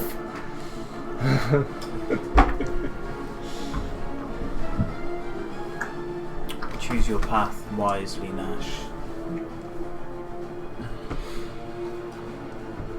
I will hold an Eldritch Blast aimed directly behind him at the wood. So I'm aiming for the side of the ship. Okay. Seeing that the dong's like through the roof, but the daylight's like going to come down more on us, I'm imagining, because I did it in the centre, so it's now going to go directly behind him. Okay. Okay, so you're holding an Eldritch Blast. Okay. So, his turn. He pulls back, grabbing thing. He's got a Constitution save because the moonbeam's on him. Yeah. Can't do nothing by that till my turn. Okay. He fails his con save. 15 points of raging damage. His body is just crisped and turned to black flecks of soot, which dissipate and float into the air. The bolt just falls to the floor where he was. Round combat.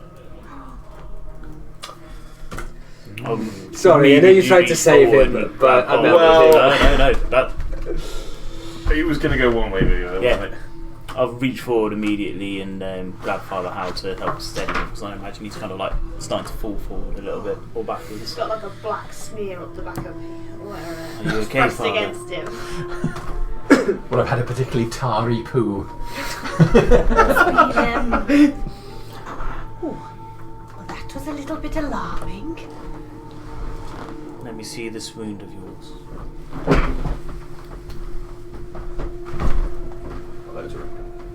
I'm going to do some laying hands. How badly do you I'm not too bad. I'm looking a little bit more drawn than I should be. I'm on, not much hit points, but Yeah, lost.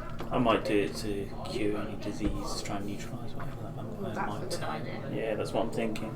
Get that I out. can't do anything else, but I might be able to steady you. Yeah, that's a good idea. Yeah, I think I'll So have wait until- 49 hit points normally. I'll wait until James is back to do that, just to see. Alright, yeah. I'm sorry for trying to press a difficult choice onto you. I didn't know what the best course of action was, but I wasn't sure that I'd be able to hold any kind of deception. I'm not skilled with that. You mean to say you were going to bring that thing onto my ship, amongst my crew? It was very threatening. We didn't really have much choice, but obviously... He was very skilled in deception as well, Crassus. I think it fooled all of us for a while. Well, it profanes a lie's word no longer. You say there's a coffin here for it? There is, but that won't be around for much longer. We shall toss it in the sea, we should. He Burn said, it. Make sure it ain't coming back. He said that that he wasn't a vampire before. The creature in the coffin was something different. It got out and it bit him and he became a vampire.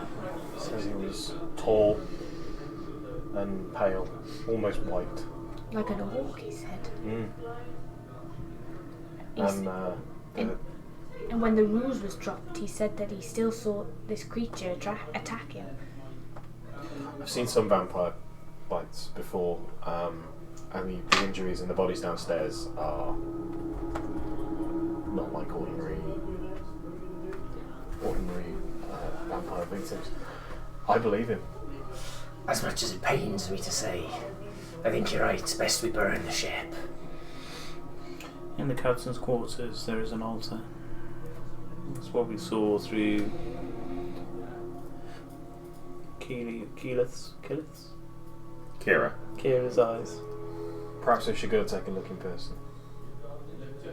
She checked that out. I will deal with the coffin. Agreed. Father, when we get back to town, I suggest you seek immediate help. I'm not sure whether I can cure you or not, but I will do my best. Yes, I don't know much about vampire bites.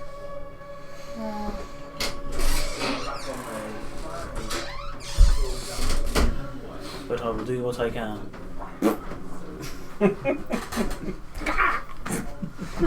Can I try and collect some of those used bolts? I appreciate I might not be able to use them again. So, you go to the one on the wall, and the head is just completely destroyed on that one. And the one that the two actually that were through his body, again completely burnt up with him burning up. Okay. I'm going to do a lay on hands to, not the Healy version, but the cure disease or neutralise poison. So I'm going to try and cure any disease as I inspect the bite mark. Not knowing How it works, yeah. if it will do it or not. Not knowing how vampire things affect. All I know is that a vampire can turn another person into a vampire from what he was saying. So using the healing energies, and then I'm going to go below deck to check things out for myself. Alright.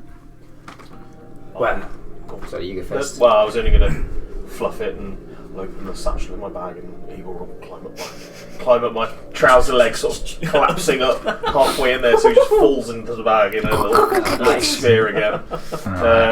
And then I think some of us agreed to go up and check out the captain's quarters. Alright. And we'll just go below deck again. Below deck. Below. Well, if we're firing the ship, be quick about your checks. Best we be making way, right? Rather not hinder here any longer than we must. I'll be making ready to depart. And I'll head back to the raft and start getting the crew ready to cast off. And Get into the top deck, and Bear is looking over the aft, looking out towards the.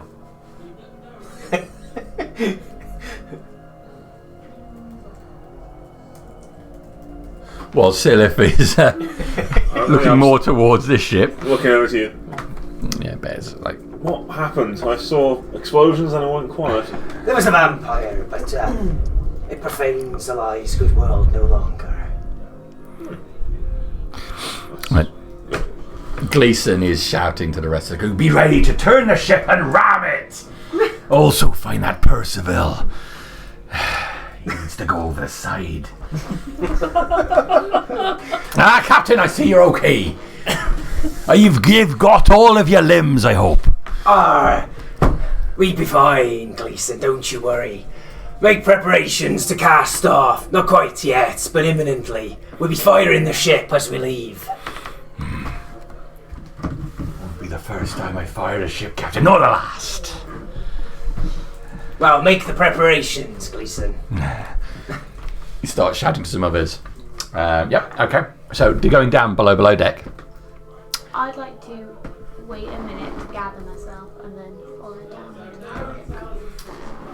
the It's, as described, a bunch of crates down here. You can see the remnants of splintered wood, which looks to be a larger crate. But on initial inspection is just some pieces of wood stacked up against the side of the cabin. And there is the large, long crate in the fore section, lid off, lined with fabric, a pillow inside, a pile of bodies right at the front. At any point have I seen a large crate where that white spider might have come from? No. The closest I've seen is the boards. The destroyed thing, yeah. As we were moving about that middle deck there, was the body of that spider still very much there and just... Doing the spider thing, you know, legs all curled up into him. Okay. I'll start heading over to the coffin and hearing Father Howell coming down the stairs. Shoulders will straighten up. Just glance back. Something isn't right, Father. What exactly are you referring to? There's quite a few things that are amiss. I'm sure you have many questions. Have you seen the remnants of a crate which a large white spider may have come out of? I've seen a fair few crates, but most of them have been packed tight with dirt.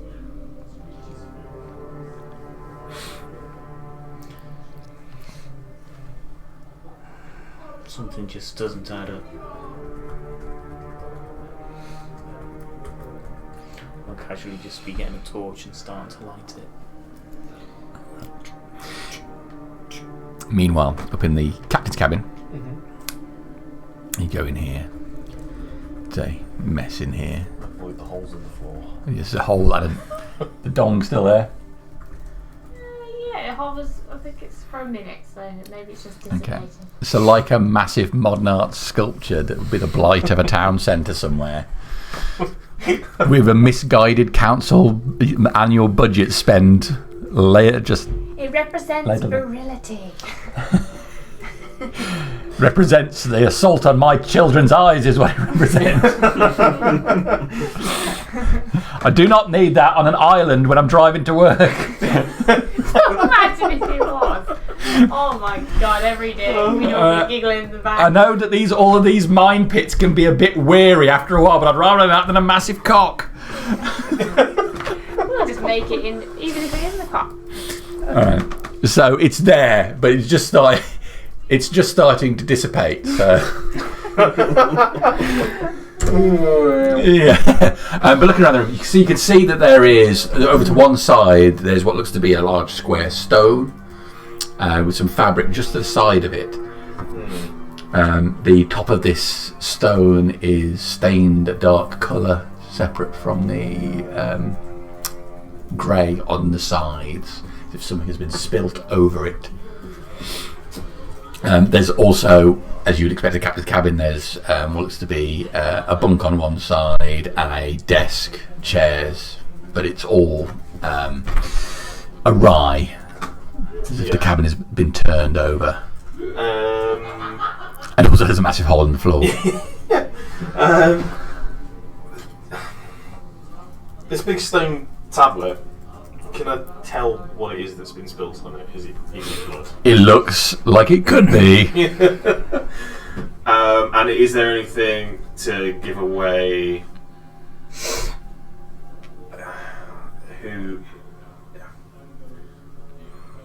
what exactly it's for, other than just some form of offering? Like who it might be? Make a. Give me an Arcana check, please. 13. I mean, all your obvious suspicions are reaching to the front of you. Somebody's been putting blood on this altar-looking stone, but there's not enough indication of any particular trappings of any spell to give a hint at what it might. Any paperwork on the desk at all? That doesn't just look like the odd manifest or anything. Just make a perception check. 20. Oh, right, okay. So, the table's in a state as well. What's left of it? It looks like the drawers have been yanked out on it. There's paper spread around this area. You pick up several, which look like to be charts and so on. Sorry, I wasn't very specific. What I was looking for specifically was anything to indicate where the ship might have been headed to. Oh. You go through and you find a manifest talking about the packages or the crates that have been picked up that are to be delivered to their receiver. A R Cain, C-A-I-N. So R as in the letter R? The letter R. Cain, C-A-I-N, in Mistas. To receive this quantity of soil, with more deliveries to come. Ooh.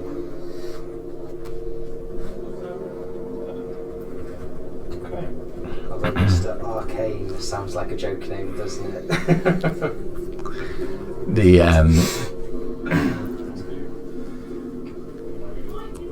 The letter has been signed off, or the consignment has been signed off by a Garrick. G-A-R-I-C-K. Signed Garrick. Yep. I will pocket it. Okay.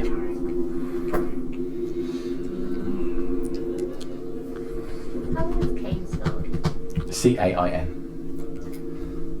I'll be on the deck and I'll shout down, Ellis, be all okay down there? Oh yes, I've swept every nook and cranny and I couldn't find anything amiss. I mean, obviously, once we get back into harbour, I think it needs a really good going over, and some lighter colours to really bring it up, since there's not enough light on these lower decks. But no one is suspicious.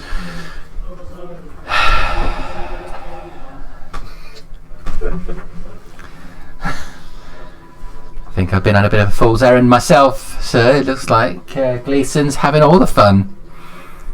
Never better safe than sorry, and I'm sure there'll be plenty of time for you to have your turn too there. Don't you worry. Oh, I'm all too happy to take orders from you, Captain. And no one I'd rather be under.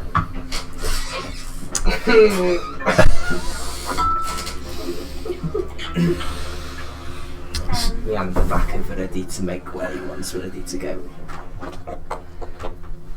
Meanwhile, on the below deck. What was it the man was talking about? Which part? He said that you were on the wrong side.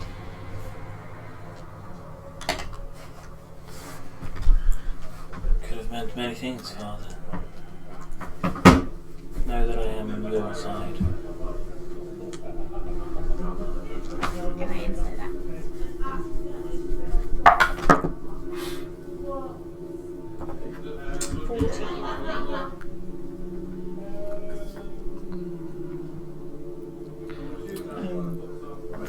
Truthful. Alright.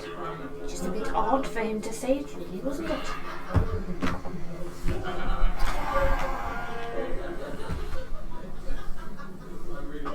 Desperate creatures say many desperate things. Right.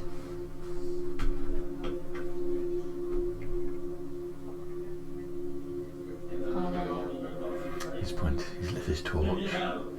Flame casting orange and yellow flickering light on the walls of his cabin, making the gory pile of bodies seem even more horrific as the light from the torch makes them seem to twitch and move. Do you wish to say the words, Father? I will stand and watch and protect.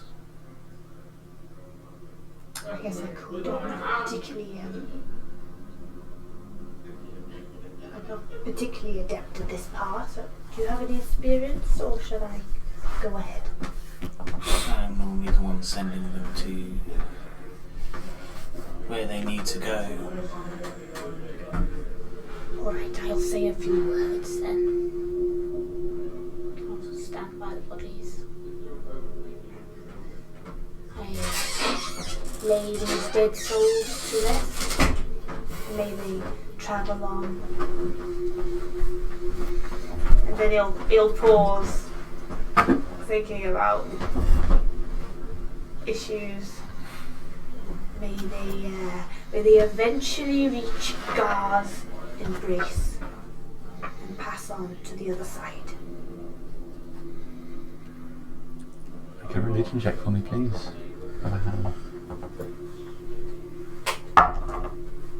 Oh, 8. It's okay. Alright. Your words are met with silence. I'll stay quiet. The silence of the dead. Then I will take a step back towards the ladder. Should I go and check everyone above is ready? Tell Silas to send a word when we get to leave, and I'll make my way back as quickly as possible. So I'll climb up to the deck above, and on each deck I'll see if anyone's there. I think we're ready to burn the bodies in the ship. So when you're ready to move over, Elder's got a torch. Set fire to it. I think so. I'm gonna head on up then. Go on into the ship. Okay. A lot of the crew seem to have assembled on the one side of the ship looking over at this derelict. You all start to move over. Mutina is up on the top bit there, not far from the wheel. She's clutching just inside her top. There's a necklace. Elro? I will inspect the coffin. Are you looking for anything in particular? So I'm going to lift the coffin. What I'm trying to do is establish where this bloody spider came from. Because I'm not seeing any evidence of a crate big enough. This still doesn't look big enough, but it might be able to squash it. Make an investigation check. So I'm just checking the coffin over for anything that might give me a clue. Ooh, that's 10 plus probably nothing. Investigation. It's 11. Damned if you know how they've done it. Bugger me backwards. I'm also kind of like have thoughts. Is this what I'm destined to be? But then I will make a few packages while I wait. Okay. Yeah. So I understand we are to burn the ship down, yes? Or if you have any pyrotechnics as you can help with that. Any magical aid to that flame? I believe it's swift. Elril is still below. Wait for Elril to cast his torch, as it were, and then you send her on her way. I will. Is everyone by Elril back on Demo at this point? Pretty much, yeah. Mutina says, do you think we should say something? You be the priest aboard this ship. Say the words, Mutina. Me? You be our cleric aboard the ship for this crew, while Father Hole is a great man. He be but a passenger. This'll be your place aboard this ship now, as the resident priest. If you wish, you are the captain. And she moves forward to where the wheel is so she can look over on the main part of the deck. Crewmates, I know that many of you have bad feelings about my presence. Some consider me to be ill fortune, either by name or my choice of calling. But the gods, especially mine, but not exclusively mine, have no favourites in my view. There is bad luck and good luck, but there is always balance. It is true that it could be seen as bad fortune to stumble upon a ship such as this, but we are alive, and that ship will soon be sinking to the bottom. Good fortune and bad fortune. That ship has the share of bad fortune today, leaving us with good fortune. There is always balance, and I feel that the gods have smiled on us by allowing someone else to go to Gar.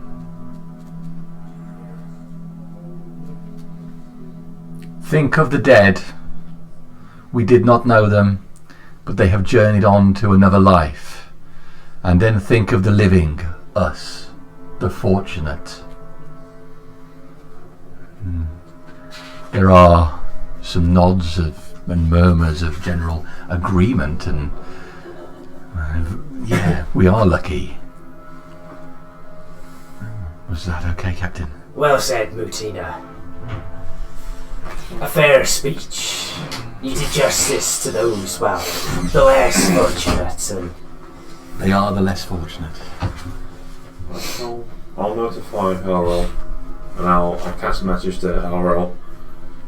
You have until the count of 30 to get out of that ship before I launch all the fire at it.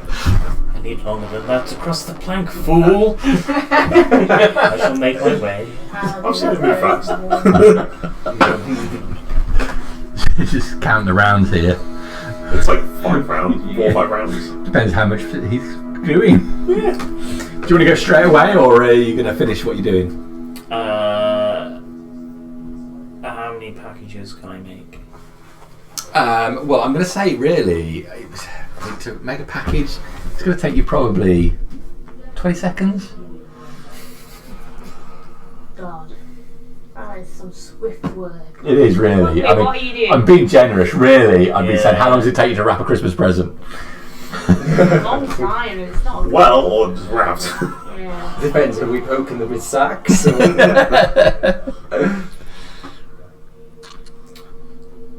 Chuck the torch straight into the coffin Okay. and buck out of there. Okay. The torch lands inside the coffin, and you turn and make your way out. Looking back, you can see the fabric lining has caught and starting to burn up. Just the black where it's peeling away, like melting away from the flame rather than burning directly. You look at it, one last look at the light animating the corpses, and then make your way up the stairs. Elril appears on the top deck and starts crawling over the gangplank. Damn right. As soon as he's about halfway, I'm going to cast Fireball onto the deck of the ship. There's an explosion behind you, and the heat touching your back, Elril, makes you scuttle over quicker. The top of the ship catches fire easily. The second Elril's on, I'm going to order the crew to cast us away and hard over. Let's not hang about by that. Stop thinking about your fortune, lads! Get the ship moving! And as you look down, Gleeson shouted at everybody to get moving. One of the ropes slips loose, narrowly missing his hand as he pulls it back. Close one, that. That should scupper the ship successfully, I imagine. I'll take it to the... I was going to say Davy James' locker. I'll take it down to the depths, surely. Ain't nothing coming back from a burning like that. The raft moves away, breeze catching in the sails and pulling you along.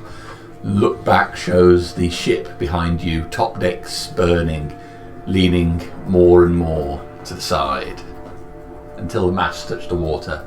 What's left of the masts touch the water, and the light is extinguished as it drops beneath the surface.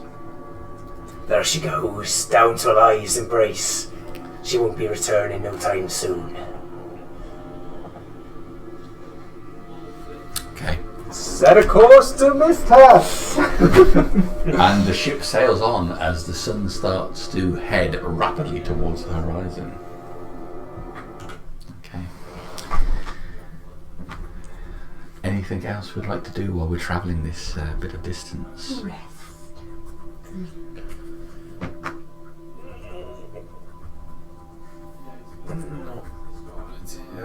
I'll probably come and show Crassus the manifest.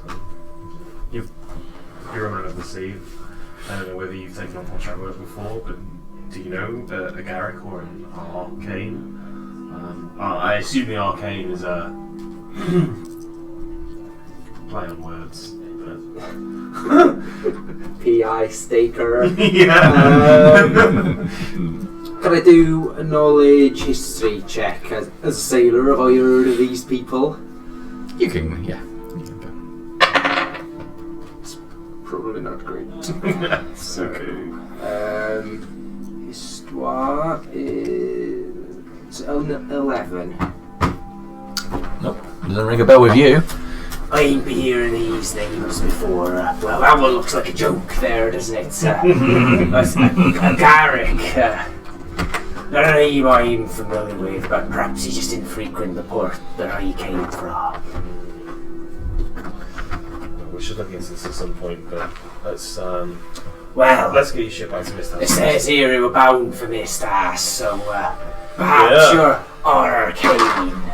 May in fact be a real person. Back on our shores at Misthass, that'll be the place that you'll find your answers, no doubt, Alfred. We shall see when we cross this. We shall see. Other than that, I'm good.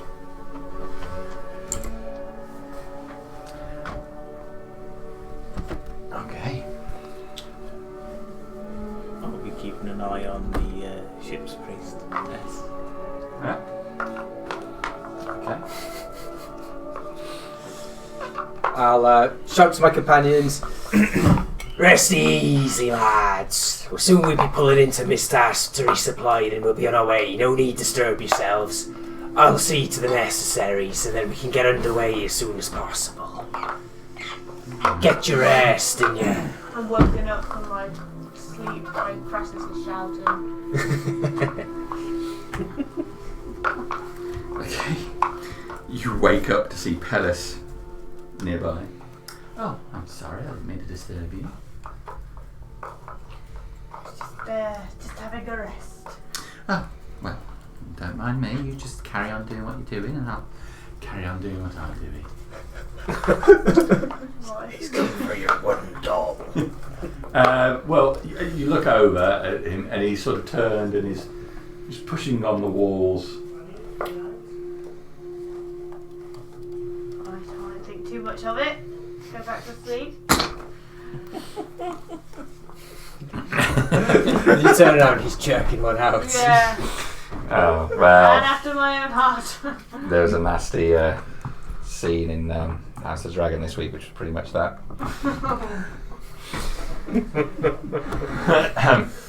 Okay, so you try to ignore it and go to sleep, and your eyes closing, then open again, and Pellis just turns around looking at you, and then your eyes close. What? Oh, sorry, what happened? Yeah, my protection from good and evil only lasted 10 minutes, I'm afraid. Protection from a butthole. No protection from a good bum in though, is there? Or a bad one. Or a bad one. Here we go.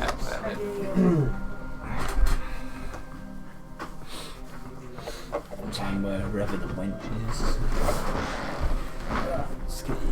So, by the time Mist Hass comes into view as a collection of lights clinging to the coast, night has truly fallen. You have to stay a decent distance away from the main portion of the land.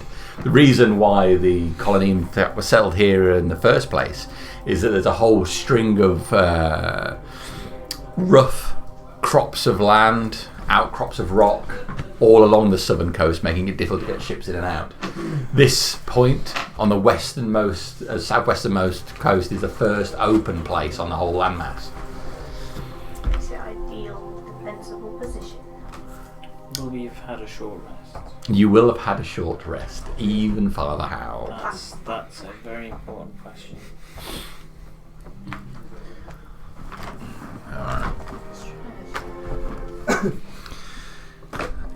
So, with night having fully set, the raft makes its way, gliding through the water. And Crassus, you feel quite pleased to have this whole thing, your achievement, beneath you moving on the water. Sure, there's work to do. It was damaged during the attack on Mist Hass, but so much potential here. I've got my ship, I've got my crew. Next the world. It cuts through the water, itself placed here and monitored by a lie. This whole thing is about as close to nature as you can be. A device made by man, working with nature. The wind carries you forward, the sea holds you up. What lives in it sustains you. In contemplation of all of these things, I'll offer up a prayer to Alai, just thanking her for For the bounties of both land, sea and air. I'll take May it. benefit greatly from all three, particularly the watery and the airy bits. I'll take a religion check from Crassus on that. It's all quite Oh! deep and poetic, really. I rolled a 20 plus some stuff. That was all. Sorry. All quite deep and poetic, really. Religion. Natural 20 for a total of 22. Ooh, excellent. Well done. Okay.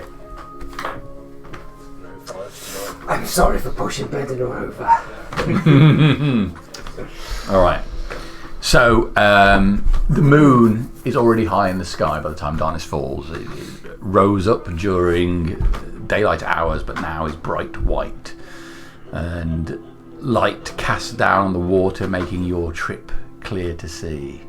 Where is everybody on the ship at this point, on this final leg of the journey on towards Mist Hass? I'm below deck in a hammock that I'm going to take as mine. Okay. Siliph, where would you like to be?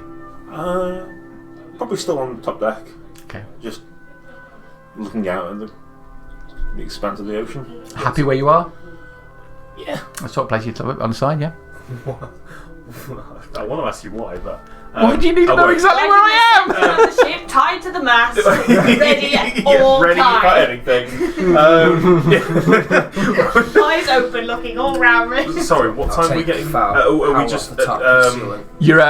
You're like about less than an hour away from Mr. Haas now.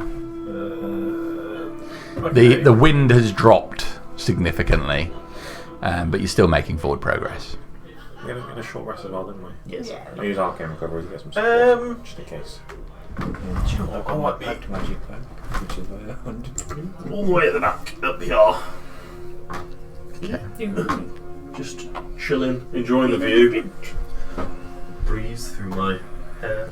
I don't know. You know, all that stuff. Okay. Contemplating. I think Bear will go downstairs and have some sleep, as will all of the absent NPCs. Where's Martina? Oh yes, keeping an eye on her. She'll be below deck. Below deck. It's her turn to have some food, so she's got a pack of just dry rations which she's folded out on one of these tables, which is actually suspended from the ceiling. There's a length of ropes to hang it there. Yeah. Percival did ask if when he is locked away in his cell, whether he could have his staff from Scylla. I don't think Hal would be happy with that. I wouldn't have. He's asked directly to me a couple of times, and I've said no. Yeah, I wouldn't given it back to him yet. Yeah, I don't think it would be safe for him to have that in his cell. Yeah, he did say he'd probably be sulking in the.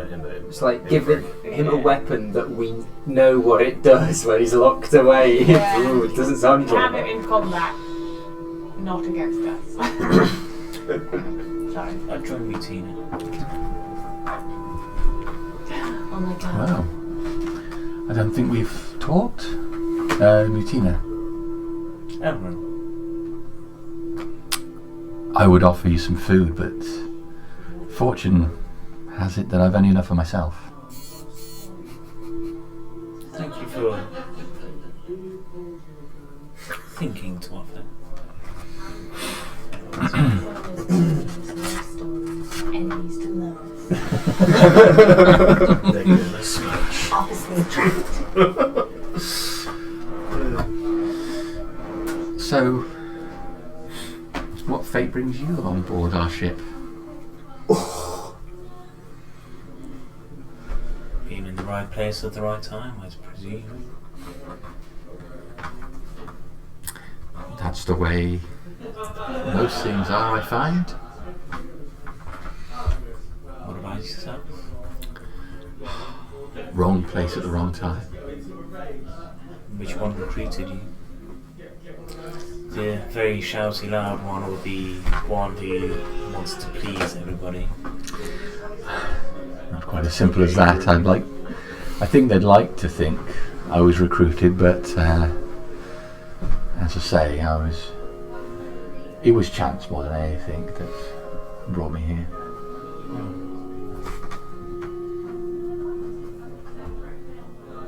Why chance?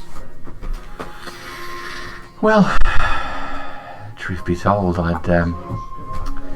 I'd have got up slightly earlier, I wouldn't even run into these people. But you woke up at a slightly later time and just by chance you did. Indeed. Dancing around the subject too. It's an interesting philosophy. One shared by many.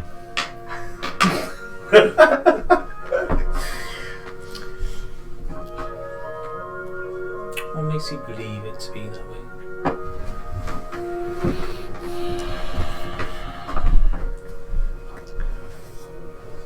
An interesting question. I find for every question like that, what makes me believe it to be so? There are other questions. What would make someone else believe it not to be so? What makes people believe that it's a pre-chosen path, or knowledge, or guidance that sends us in particular directions? Guidance from a god? Guidance by many things. It's not just gods that guide the way. Well, if we think about the gods being the supreme power, and everything else lesser, they, I believe, according to believed philosophy, practice a policy of minimal interference, leaving us to our own devices. Free choice. Free choice. And it's our choices that can make us go left or right, live and die. The turn of our hand might make a dice roll high or low. And then there are those who prefer to force the way. Yes, some of those people are lucky and some are not.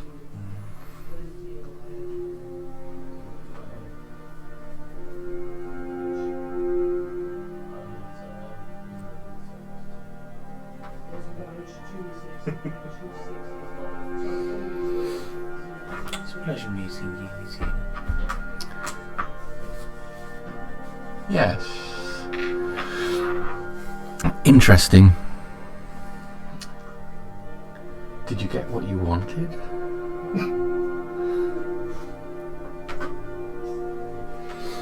I believe I have. Well, it's all about belief. It is. Stand, nod, and then way to the bunk. I hope you have good dreams. I'm sure I will. No one can guarantee it, of course. I'll give back won't respond to that one. So a beautiful relationship blossoms. Yeah, it's a lover's trope. Right, the sexual tension. Just all the fate and chance lines. What a place good to be here. Okay. So you go to your bunk. Hal's gone to sleep. You're standing on top deck. Crassus? Oh, you be held in my ship. Alright. Yeah, I've waited long for the moment. I'm just holding a wood beneath my hands and just enjoying the feel of the wind in my shell. And My massive conch is blowing. Is there like a big sound of a foghorn as the wind I'm just having that new car joyride feeling. Alright, yeah, you put new mats in. New mats where the wheel is. You got yourself an air freshener. Pine tree. Yeah. This sounds fresh. Alright. Okay. Got the lucky dice from Tina hanging over the rail. Without any further problems, you successfully pilot the ship into Misthas Harbour and the southern docks. I was going to say which one, the southern docks would be my aim if possible. You bring it straight across the bay and up to the docks, where some hands run out to grab ropes and pull you up to the side. The raft is successfully back in Misthas. I'll hang a bow, make sure everything's secure, and then Don't worry, Captain, I've got this. Keep an eye on the ship for me, Gleason. I'll be taking Palace ashore to get the supply run. I'll be trusting you to make sure everything stays shipshape here while I'm away. It'll be fine with me in charge, Captain, and far better without that dandy on board. If you have chance to lose him. Now, Gleason, I've been needing you both to be getting along. You'll have to blaze such talk. Even if it's just keeping it to yourself rather than saying it out loud. I'll be needing both of you to be getting along now. I respect your wishes, Captain. In a fashion. I understand the sentiment, Gleason. He's up to no good, Captain, I'm telling you. But it'll be my last word on the topic as you wish. Well, let it be him who cast the first stone then, and then to prove you right. And if he casts no stone at all... We cast him overboard. No, the other one. Nothing lost, Gleason, nothing lost. Alright. Well, you do what you need to do, Captain. I'm going to make sure this ship is, well, in the shape that a ship should be. I hate that expression, so I'm not going to use it. At that point, I'll farewell him and go and find Pellis to go and sort out the supplies. As he's my bosun, and that's his Alright, job. yes. Captain, ready to go? What are we looking at? We'll be needing provisioning. Oh, well. I've checked out the cargo space and there's a huge hold, so we can get plenty of large packages in there. We'll be needing stocking up. A month seems a reasonable precaution. Never know how long one might end up being at sea for, even if our current voyage should only take 6 days. It's very true, Captain. It's always best to be prepared. You never know when a heavy storm is going to weigh down on you. So I presume you've got lots of coin, or am I going to have to barter for this? I'll be needing supplies, repair material. Well, I'll bring it back here to harbour for a proper fixing when we get the chance. But you know the kind: spare sailcloth, extra rope. Those small repairs we can make ourselves, we'll see. I have the coin, don't you worry about that. Well, okay, as long as you do have the money. Are you going to show it to me, or am I going to have to bring the tradesman to you? I'll be trusting you on this one. Don't you worry, I know exactly how much I'll be giving you. And I'll be expecting receipts. Oh, well, you can trust me, Captain. I run a tight ship, Pellis. But I'll be trusting you with this. And get yourself something pretty while you're out. Well, I can't tell you, Captain, how overjoyed I am to find that your ship is a tightly run one. But you can trust me. I'm always one to do the counting properly, cross the T's and dot the I's. Oh, well, trust you be keeping a good ledger then. Oh, you can trust me. I've got a logbook that I like to keep firmly hold of. As this is my trade, how much would I estimate that much kind of stuff would roughly be worth ballpark wise? Give me a second here, because this is a bit to work out. We want a month's worth of provisions, sail. Yeah, spare sailcloth, spare rope and cable. Alright. Just a few minor, a bit of timber for minor repairs.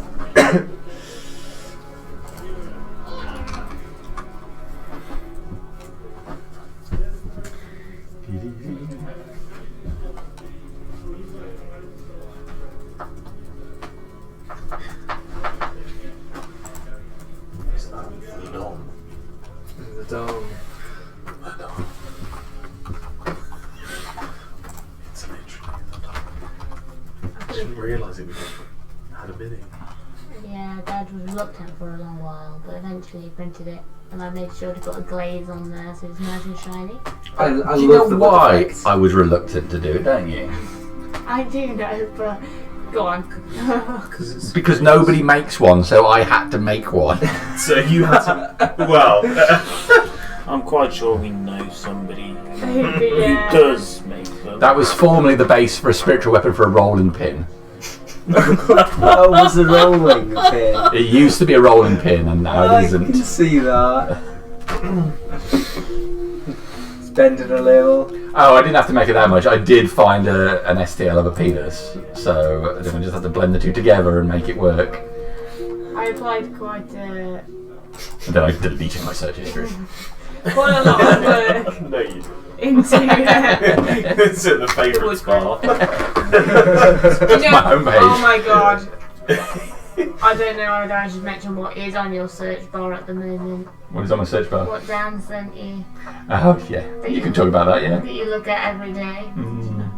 Dan sent a link to a 3D print set of files for a sex dungeon for Igaro, but so all miniature scale. Don't tell But Pellis, he'll get There's jealous. so much stuff on there which is amazing. They've got all these cages and weird stuff which would be good for That other sounds things. actually usable. Yeah, and there's loads of mannequins and stuff, but which would also be really great. And there's loads of bits which are super universally usable, but there is one like set of files which is literally just butt plugs.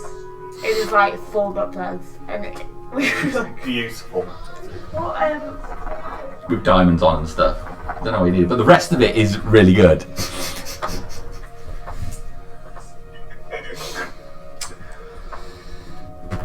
we go.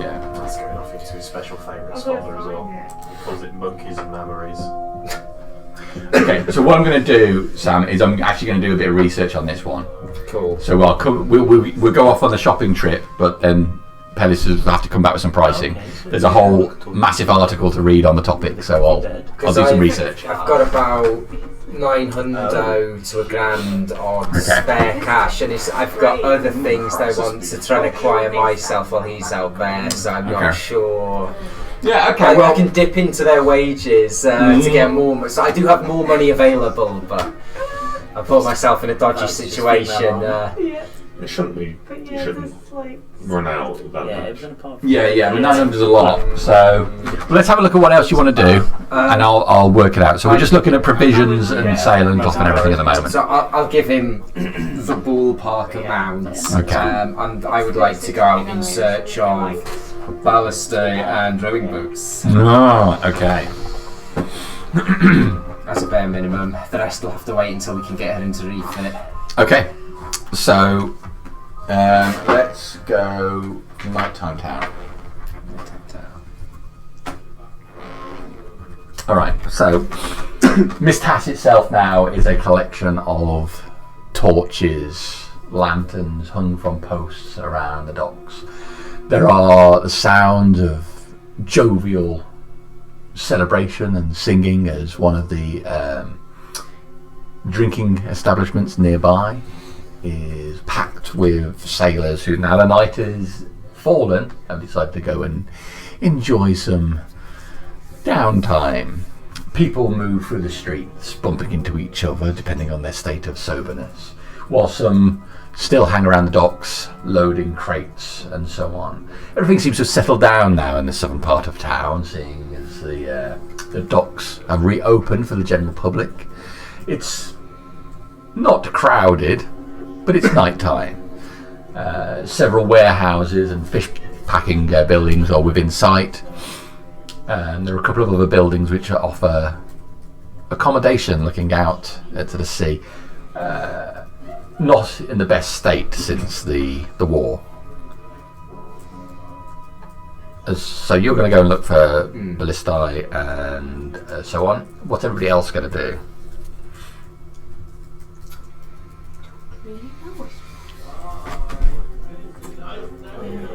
Things I need will be open. I would. Are we free to just Whatever you want now. We did the shopping part at the end of the session. We got an hour's worth of shopping. Being skeptical, I'm going to wander the streets casting locate object. Because you know, Powerhouse insisted they destroyed the book. I know magic items are hard to destroy. Okay. So I try and cover as much of the town as I can. What's the range? It's 1,000 feet. 1,000 feet. It lasts 10 minutes, but I've got a number of casts. Okay. We'll start you off in the 7 docks. So if you cast it here, I believe the answer will be negative on the book, correct? But I'll be going. You'll be moving up into the city. As far as across the city as I can, and depending on how late it gets in my wandering, to the point where I'm even getting close to being out of town. Okay. Alright, so you'll head off and start doing I've that. got like 5 or 6 casts I could do for quite some time. Okay, that's good. Elril, anything you'd like to do?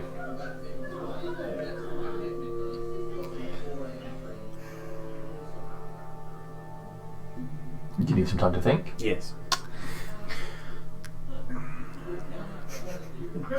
Do you need some time to think? Will the council building be closed? Halls are usually open all the time. I'm planning on going there myself. I think we should go together, Val. I'm gonna go and find Jeffrey. Should we walk? I need. Who was the secretary there? Andrew. Yes, I need. Or, you know, someone like that. Alright. We'll go up that way. Alright, so you guys head off there. So Crassus, what's your plan for finding Ballista to start with? I'm not going to go really beyond the southern docks, as that was before everything got trashed. The place of choice. I guess I'm just going around and seeing if there's any engineering-y, woodworky type places that I can see. I think it's one of those, I'd go and look for the rowboats first and inquire with them as to, hey, you trade in boat shit, do you know who might do this? Alright, so you make a couple of inquiries around about boats. Most people will tell you to piss off, or this is my boat, get your eyes off it. You're told that there is a place which has a number of boats for sale, rowboats, recovered ones, and then there is a ship that's left over from Morfel's occupation called the Sea Tiger, closer towards the lighthouse end of the southern docks, which is being stripped. They might be able to look there. There's a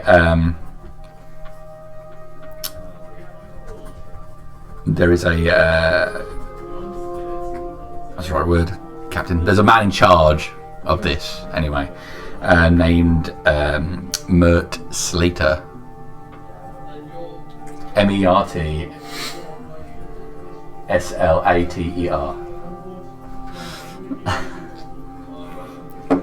I guess I will go and look for Mert Slater. Alright. You wander along the docks, getting approached twice by ladies offering you their wares. A good time. Yeah. But you focus on it, and you make your way past them, and eventually you see the Sea Tiger. There it is. This is past the area where a lot of the jetties come out, and it looks like the Tiger itself has been pulled up quite high onto the land itself. So it's at quite an angle and tilted slightly to the side. There's a gaping hole in the hull on one part, and you can see that there are pieces of the ship been dismantled and pulled up onto the top. There are lanterns all over it, and a bunch of people moving around on top. Even at this late hour, it seems that work is underway on it. I'll have a look and see. Does anyone appear to be outwardly in charge? Make a perception check.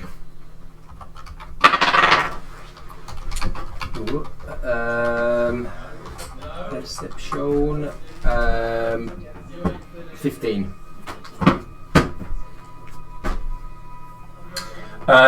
There is one man on the top deck. He's bearded. His hair's not long, but it's voluminous, shall we say. He's wearing what looks to be a long coat in a reddish brown colour, and you can see him pointing up at the one area, moving someone around, and then pointing down to the docks. I'll head on over and I'll call up to him as I'm heading onto the ship where he is. Good evening, be ye Mert Slater? Yes, that is my name. What is it exactly you want? Are you looking for a work? Oh, I be more in the Department of Acquisitions. I hear you be in charge of stripping the ship and repurposing parts of her. I'm a captain. You see my ship yonder there, the Dead Man's Raft. She's seen better days, but I find myself in need of a few odds and ends to restore her to her former glory, as it were. Right. Well, that's quite a bit more of your story than I really needed. I'm looking for workers at the moment. You're not here to volunteer, so you appear to be wasting my time.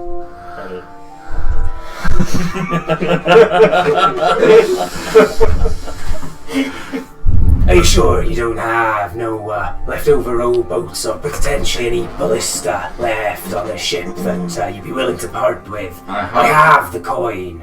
Well, you should have opened with coin.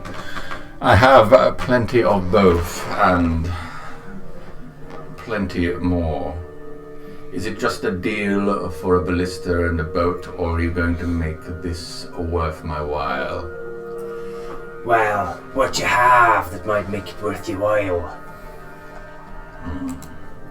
I have 3 ballista available and 2 rowboats, although one is in need of some repair. Well, I'd be interested in the whole lot, but how much you asking? But what's the going rate for a ballista? Sorry, was it 3 ballista and 2 boats?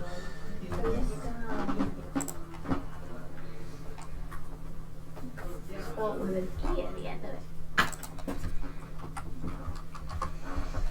it. Ooh, they don't appear to be cheap.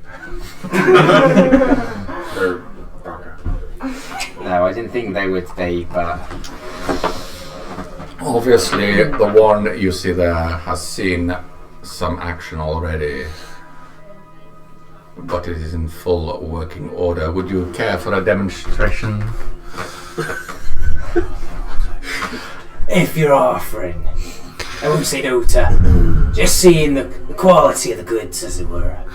Well, the bolts alone cost 20 gold. Jesus! You're beyond the ship. Don't fire! We can't afford it. Okay, don't. Well, if you're charging for a test run, I'll pass and take you at your word that they're in fully operational. Very well. Then this ballista will cost you 500 gold. And how much do you want for the boats? The boats I will let go for a mere 100, given the poor condition of this secondary craft.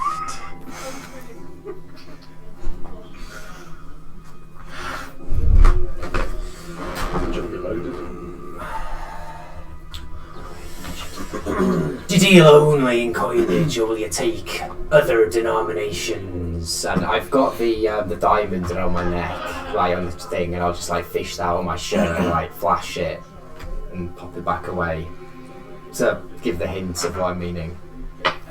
Well, it seems there's more to you than money after all. Well, I don't come with just a purse to the table. Man has to have other options, doesn't he? As you seem to appreciate.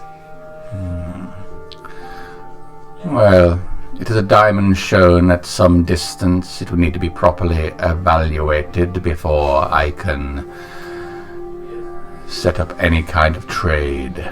Well, it's not the only one, you see, merely a sign that I am in possession of a quantity. And while I do have some coin, I also have those as well, which are worth a fair sum.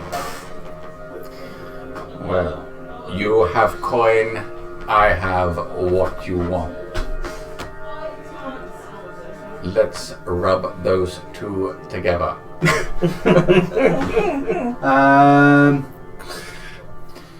I don't only deal in ships. I salvage all kinds of things. Worth remembering, if you have coin in abundance, as it would seem. Have ye a bell? A bell. For the ship! I will throw in a bell for 3. Well then. I'll take 2 with a blister, both of the boats, in which case. The coin is with you, or will you be paying exclusively with stone? I'll give ye a split if that's amenable.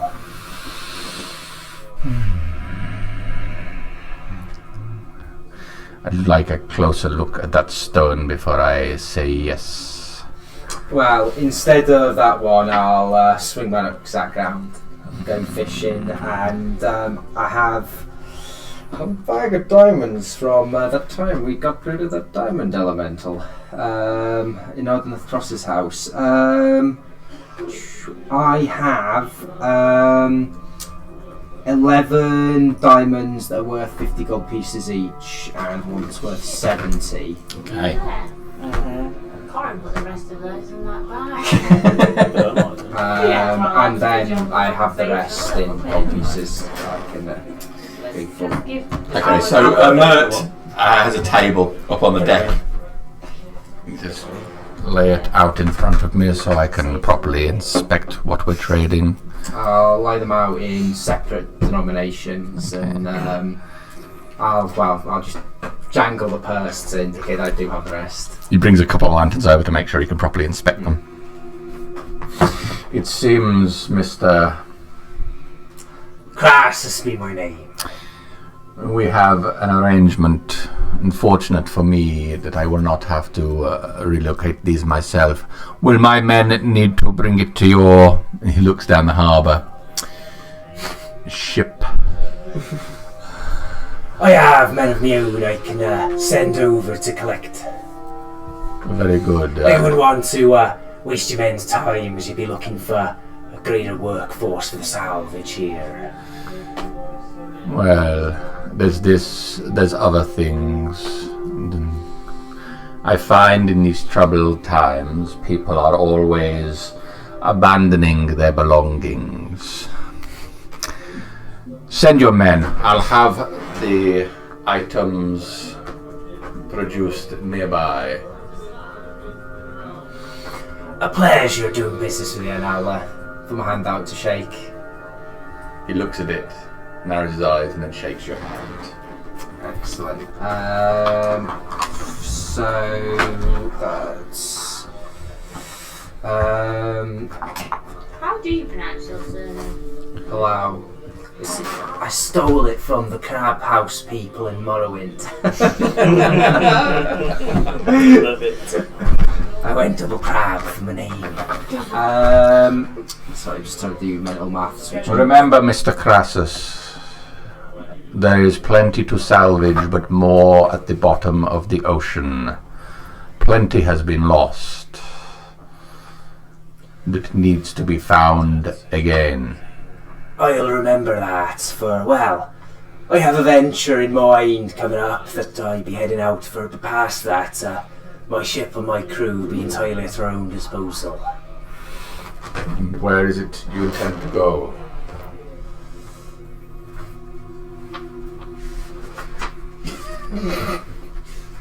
Did write it down. It's just what page it's on. It's not on that page. Really need to get one per character rather than when everything in the same book.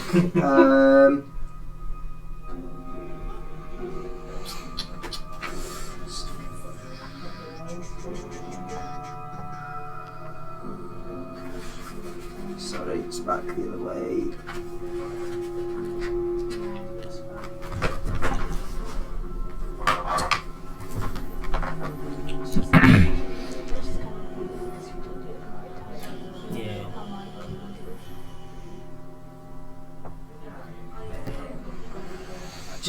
Man, what was the name of the place? On the way to Kyushu. That's the one. I literally just found it there. Yeah. Oh, Kyushu. I be heading towards Koishu, so I be. Always interesting to know. If you do not return within a set time, it's often worth people tracing your route to find what's left of your belongings. Or check that you're alive, one or the other.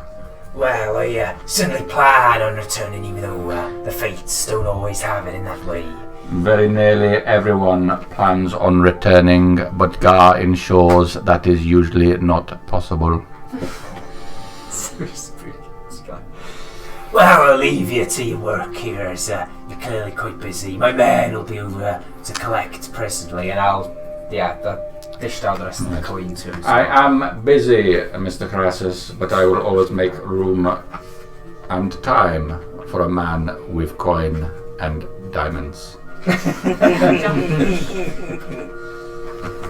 Okay, so I'll head back over to the ship and make it so.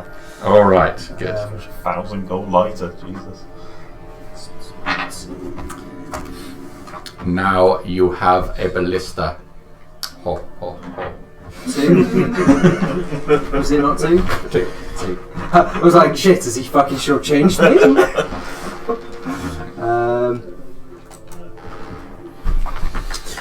Just time for maths. The shit bit. Okay. I'll get rid of all of those. Having checked out the dock area, you move up towards the market area. Guessing again, still nothing. So you two start making your way up towards the market area as well. It seems to sort of wandering on ahead. I'm just kind of non-suspiciously. casually just exploring. Okay. What is the plan? I mean, the marketplace is lit by torches, but you can see the main part, the halls next to the barracks, is still lit up inside. The doors open as they always are. Sorry, quick question. Was it 100 each for the boats or 100 for the both? 100 for the both. For the both. Excellent. I don't suspect that, I don't expect Jeffrey to be available, but if he is, he'll be here. Yeah.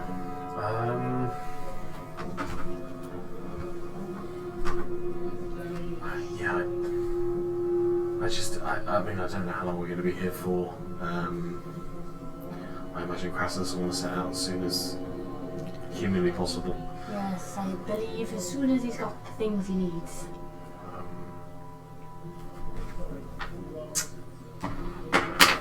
Nevertheless, someone might be around to answer my question, so I'll head straight on in. Yeah. Okay. You make way up the steps to the main part of the halls. Huge, wide open white stone building. Columns along either side. Huge mosaic of a bearded elf on the floor.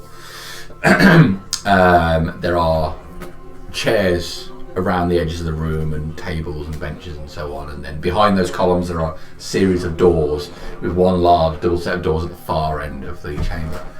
Who are you looking for?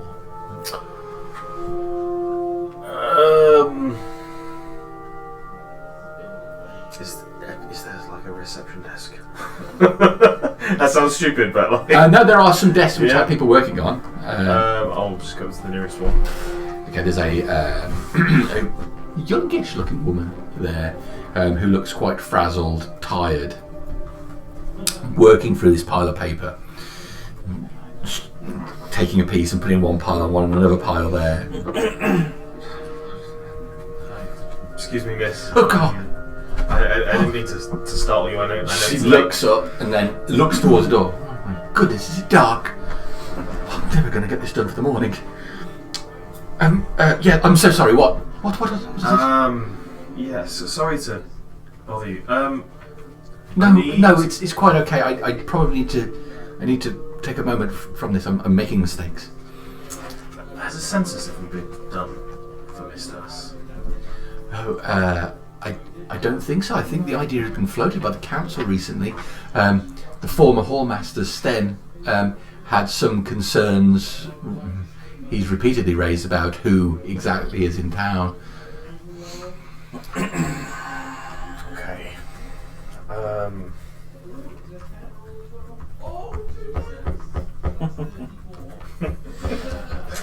2 10s is 34. Yeah, go on. I was just wondering if Jeffrey is in the halls at the moment. Jeffrey, the militiaman? Yes. I don't think I've seen him since this morning, but he's more often in the barracks than he is here. I might go next door to the barracks if that's alright. Alfred, I'll meet you here or in the market square when you're done. Yeah, Or you can come across to the militia barracks when you're done. I'll meet you somewhere between. It's very yeah, close. either way, if we don't meet up soon, then I'm sure we'll see each other back at the ship. Is Gorhaz around? Yes, he's and she points to the back of the hall, where just behind a column you can just catch the tail side of him, literally. Who's talking to another man who's wearing, he's got dark hair down to his shoulder length, quite a severe looking person with a long dark blackish grey coat, and the two of them involved in some intense conversation. The man wearing the coat walks away, and then you see Graz following. Have I seen the man in the coat before? You've seen him around town.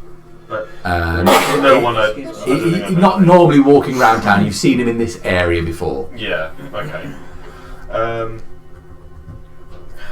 Goraz, can I trouble you for a moment of your time? Oh, well, and he looks at it. But one moment, you've got to understand. It's what I'm suggesting is for the best interest of everybody, and what I'm suggesting is for everybody's best interest.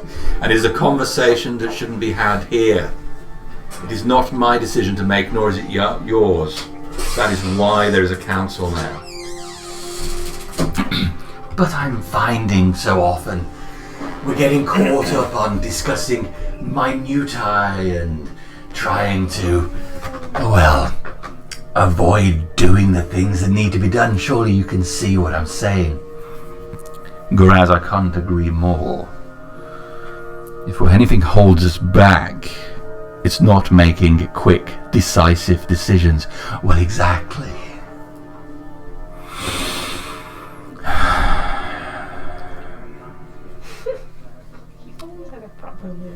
You do make sense. I'll consider what you say. Maybe some things could be done to expedite your request. Well, that's all I can ask. Now, if you'll excuse me, Stan, I've had this very important meeting. Hello.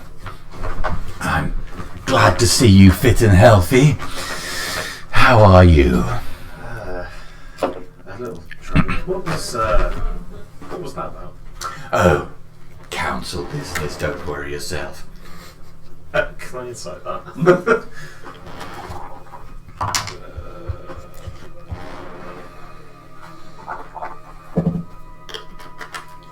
Is 11. As much as to say he just wants to brush it aside. Yeah. Not really talk about it. What is it that I can do for you? Yes. I am a representative of the council, and as such your needs are very much my needs. Yes. I suppose you already know that Captain Crassus has retrieved his ship. I hadn't heard that, so it's so good. I'm still feeling a little uncomfortable about going into the Southern Docks. I'm apparently not welcome there. Yes.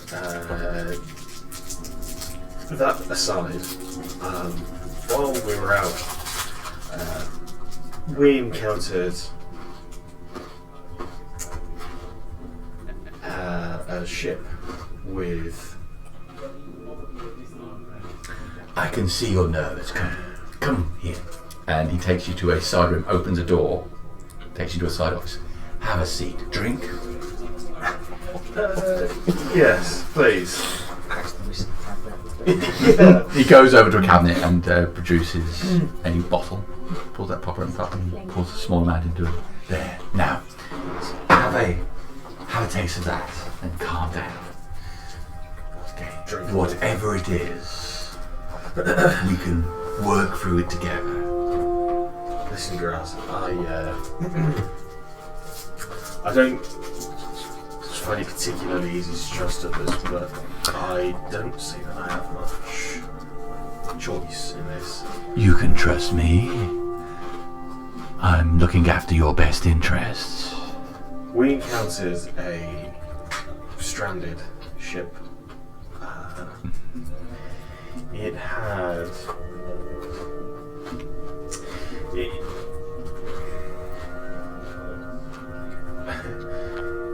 It had, you know what? Screw the consequences. Guys, Do you want to go on it had a vampire. We encountered a vampire there. Are you okay? We managed to get out. One of my friends only just.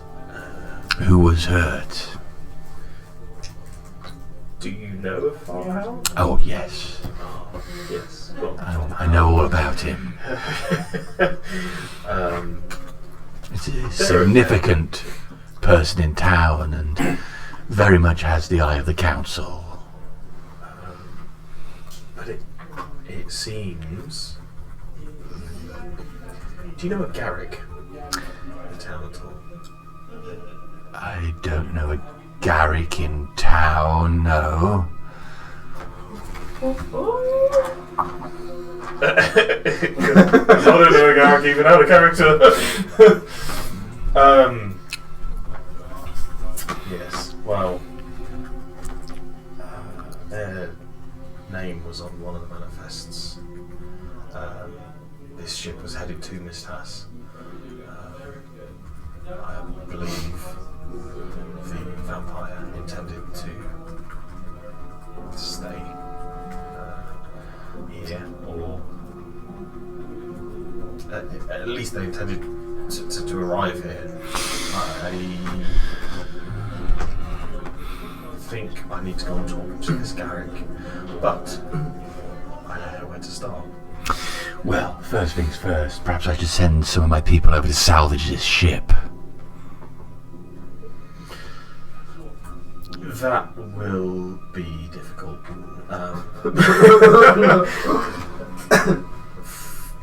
We sunk it for good measure. I see. I believe. I don't know whether this Garrick is actually in town, but he's certainly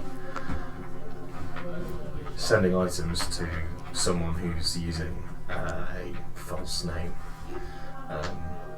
Goes by Arcane. Is that a joke name? I assume so, but I can't be sure. Well, people moving the ship must have had an idea who this Arcane was.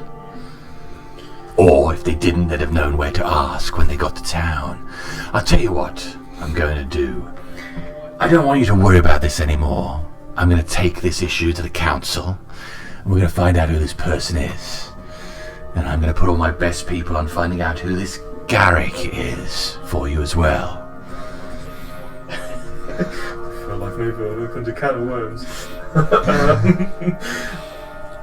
Does that make you feel any better? Nothing he said makes anyone feel better. Right. Feel like things have got significantly worse. I don't know, you found me an apprentice, sweet. That's an easy. I think it's important we find out exactly what's going on here. I couldn't agree more. After everything this town has been through, the last thing we need is another threat, let alone a vampire threat. Do let me know if you find anything out, won't you? Of course I will. And feel free to come and see me at any time if you have any more concerns. But there is a proper way to do things, as Sten was trying to express on me earlier, so I will bring it up with the council, but don't worry, that won't let me stop making some preliminary inquiries before the next meeting. Okay. I don't want a vampire in town. Oh, no, of course not, Karaz. That would be bad for everyone. Not that I'm saying you would, but perhaps not shout about it from the rooftops, eh? Oh. You can trust me. Oh, I'm sure I can. Never trusted anyone. Okay, Karaz. Have a good night. I will remain with Crassus and his crew for the time being. I'll send somebody to check on Father Howell as well. If he was injured by a vampire, well, we should keep an eye on him, just in case. Yeah, okay. I sort of bow my head and go and find Father Howell ASAP. Okay. And as you go, he says, Alfred, Graz, yes. be careful. Sorry, just one moment. I need to finish painting this target on my back. But yeah, Graz, of course. Thanks. I'm gonna write that down. He then very weirdly tells Alfred to be careful. So somebody says, take care of yourself as you're living your life. What do you know? Okay. Yeah. And then I will head. You get up and open the door for you.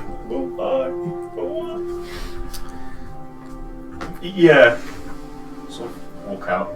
Okay. A bit. And he makes his way off, Yeah. goes back to where Sten is. Sten, we were saying. Okay. Yeah. Right, you go next to the barracks. Where, without too much trouble, you find Jeffrey. Oh, Jeffrey. Ah, there you are. I was worried something bad had happened to you. Are you keeping fit? Are you well? I'm very well, yes. I mean, Are you sure? yes, I had a bit of an ordeal today. I was attacked by a vampire. I'm going to head straight over to Egano after this. But I wanted to let you know that I'm going on a ship for a short journey out of town, maybe a few days. Are you sure that's a good idea, Leslie? I'm sure, yes. There's an ailment affecting a friend of ours, an ailment which Ngaro is very concerned about, and I've taken it upon myself to serve Imogen and show this individual a second chance, help them to rid themselves of this ailment. Look, Leslie, you understand you have nothing to prove to anyone. There is nothing wrong with who you are, and Imogen, I'm sure, loves you regardless of what you do. You don't need to keep throwing yourself in danger to prove anything to Imogen, or to me, or to anyone else. I'm not doing it for that. I'm doing it because I have friends who need assistance, and I wouldn't want them to get hurt because I was elsewhere. Alright, well, for a start, who are these friends? I want their names. Put it on the watch list. I have quite a lot of friends. Alright, but let's concentrate specifically on the ones that are involved in what's going on with you right now. Who is your friend that's in trouble that you're trying to help? Well, I've taken an individual under the name of Captain Percival Wainwright Right. under my protection. Percival Wainwright. The one that was held prisoner in Garlo's care. Yes. I'm working with Ngaro to see him rehabilitated. Right. For what exactly? Ngaro was somewhat vague on the details. He's got a nasty case of some kind of lobster curse. Some kind of lobster curse. Has he committed a crime? Yeah. Because if he has, he needs to be brought here to the authorities where he can be properly processed, taken to a court and judged. He has committed some crimes. Right, But they Leslie, were- you need to bring him here then. They were outside of the city. Far away. And is he inside the city now? No.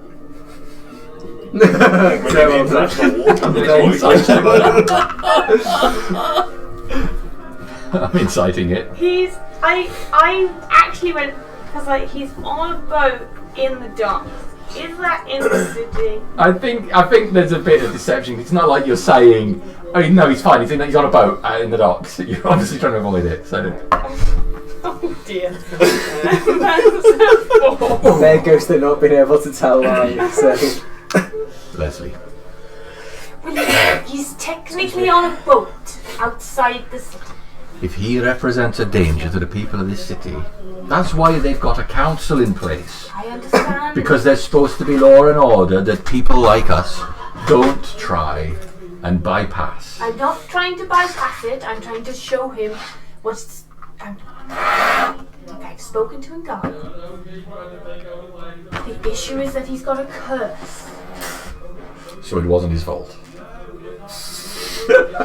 He must be cleansed of the curse before I can determine whether that is the case. Make a persuasion check. It's so good Josh isn't here because he'd be chirping over this. I'm sure he's going to watch the playback. He's going to love it. I'd be surprised if he's not watching it. It's not on stream. Leslie, you put me in a difficult position.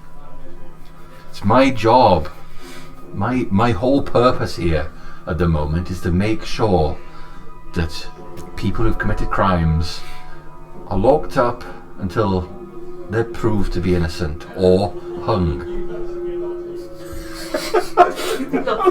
And it is for the law masters to decide things like this. But I know you're trying to do the right thing. So I'm going to give you the benefit of the doubt. But know it goes against every instinct I have to break the rules like this.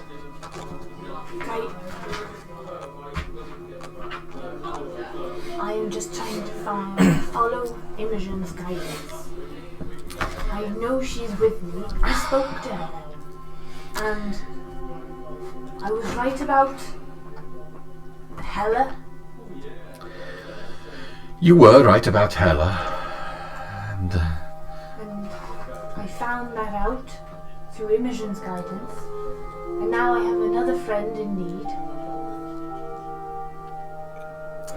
I'm worried for you, Leslie. Imogen is truly a god, above us all, and worthy of our worship, but has led more than one person astray. Be sure you don't let your vices overrule you, right? I'm worried about you. What is there to be worried about? You throw yourself into reckless danger constantly. And I know why you came here. I know what you're running from. You don't have to. Okay, It's good that you want to help your friends. But there's a right way and a wrong way to do things. I see it that my friends are always putting themselves in danger. And if I wasn't there, there'd be a lot more of them that were dead. You have followed this path as well. You throw yourself in danger, and you have a lot more riding on the line than I do. You should go home, Jeffrey. She is fine. She doesn't need me there. She doesn't need either of us there. There's a difference between being fine and being happy, though, isn't there? Are you fine or happy then, Leslie?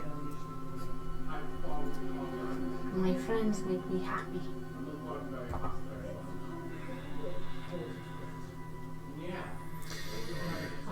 They give me purpose. I have lacked that for a very long time. I respect that you are trying so hard to overcome the shortcomings that you were unfortunately cursed with when you were born. But that is not how I see you. You're a good person.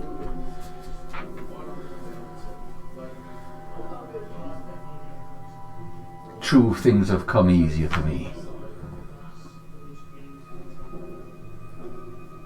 But I don't want anything bad to happen to you.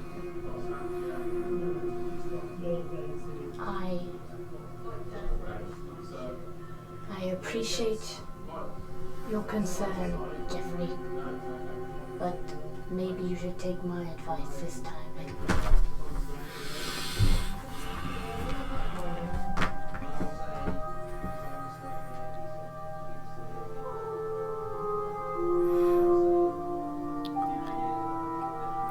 I'm going to pretend we didn't have this conversation, brother.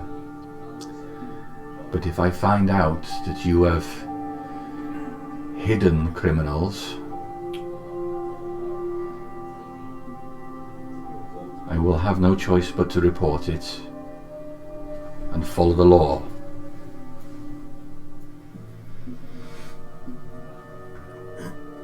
Please, don't put me in that position.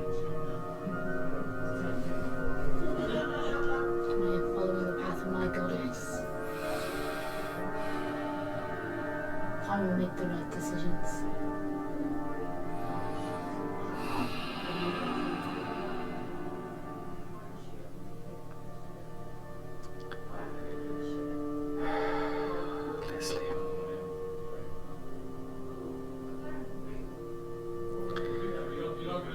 Then there's nothing left to say but to hope that Sardonyx is watching out for you as well as Imogen.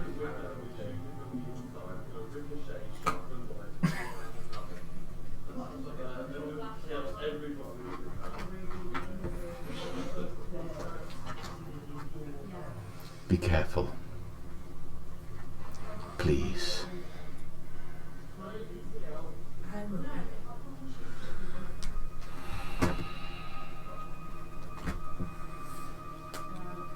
He turns away from you. Waddle out. Okay. Class. Going to the temple of Imogen. Okay. I want to book to Alfred on the way out. Elril, do you have anything you would like to do? Yes. Okay. I've made my way to a certain Black Alley temple. Okay. Wait.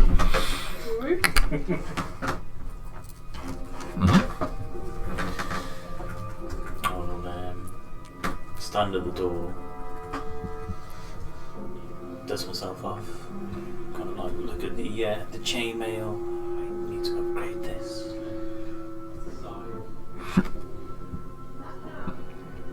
Straight myself up, confidently just stride in. Okay.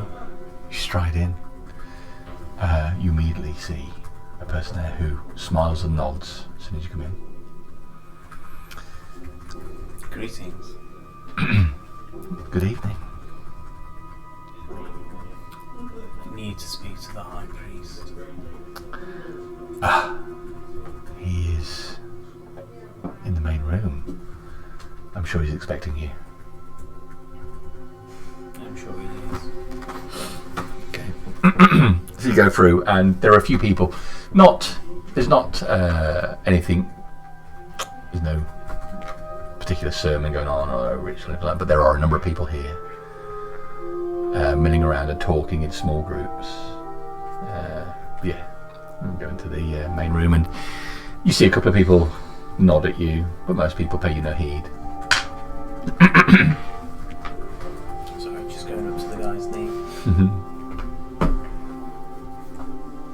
Is it Tane? I believe so. That's the name that I wrote down.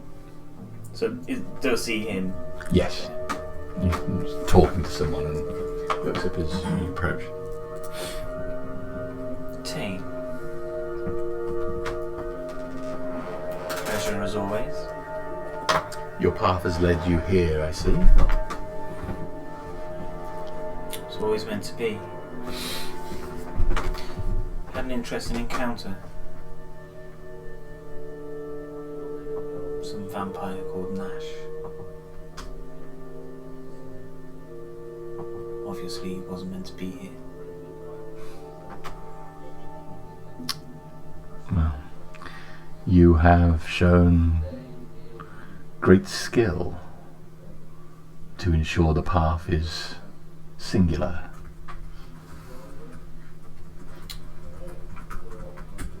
Had a rather interesting discussion with the Sardonyx worshipper as well. Really? Which one? Neither for me.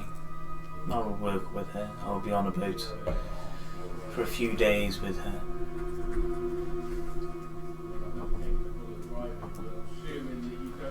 If I cannot nudge it to the other side, to the right path. Then I will let you know your name. They are. They are chaos. They work to undo everything. They try. And they will fail. There is only one destiny, one path.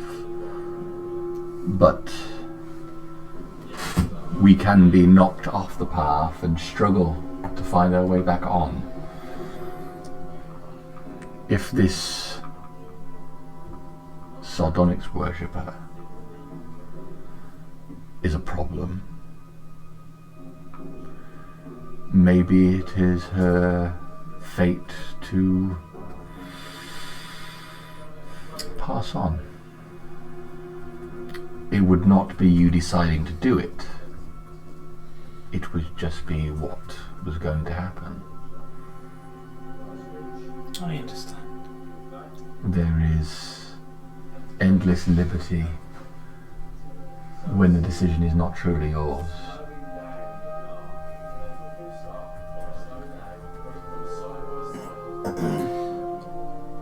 I'll continue to speak to her.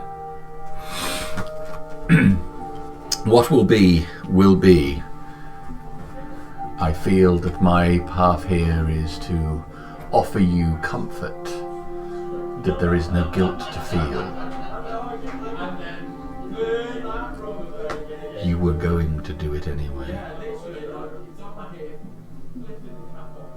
As soon as she mentioned she was, I felt the urge. Yes. But it wasn't the right time. There are many who have not yet come to the path and would not understand. Why do we meet here? They're not ready. Best to do these things quietly, out of the way, until people are ready to see there is only one way. Since she started spreading the word that it was wrong to worship who we do. It is evil. It is so evil to put doubt into men's hearts when they should feel certainty, to rob them of their confidence, their purpose. You know what to do. It is a calling.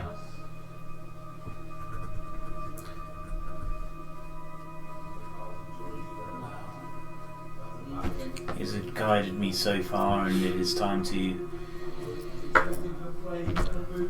spare my allegiance.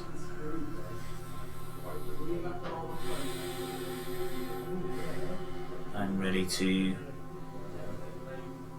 follow my path.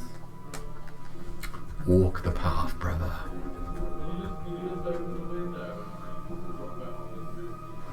We are all on it with you. Those that wander off the path into the wilderness will be eaten by the beasts. I believe there is a ceremony that I must take part in to have the right tenets seared into my arm to ensure that I understand what I am doing and remind me the path is correct. To take down the fallen one.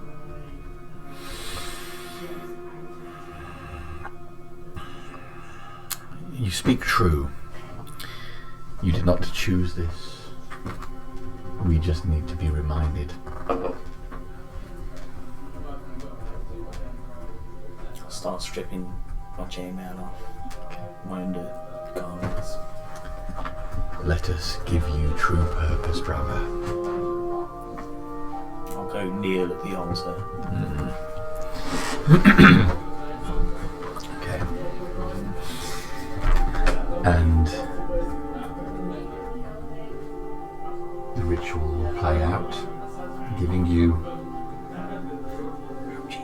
Ouchies on the arm. pouches on the arm and the route you wish to go down to, but we won't go into the details fully here.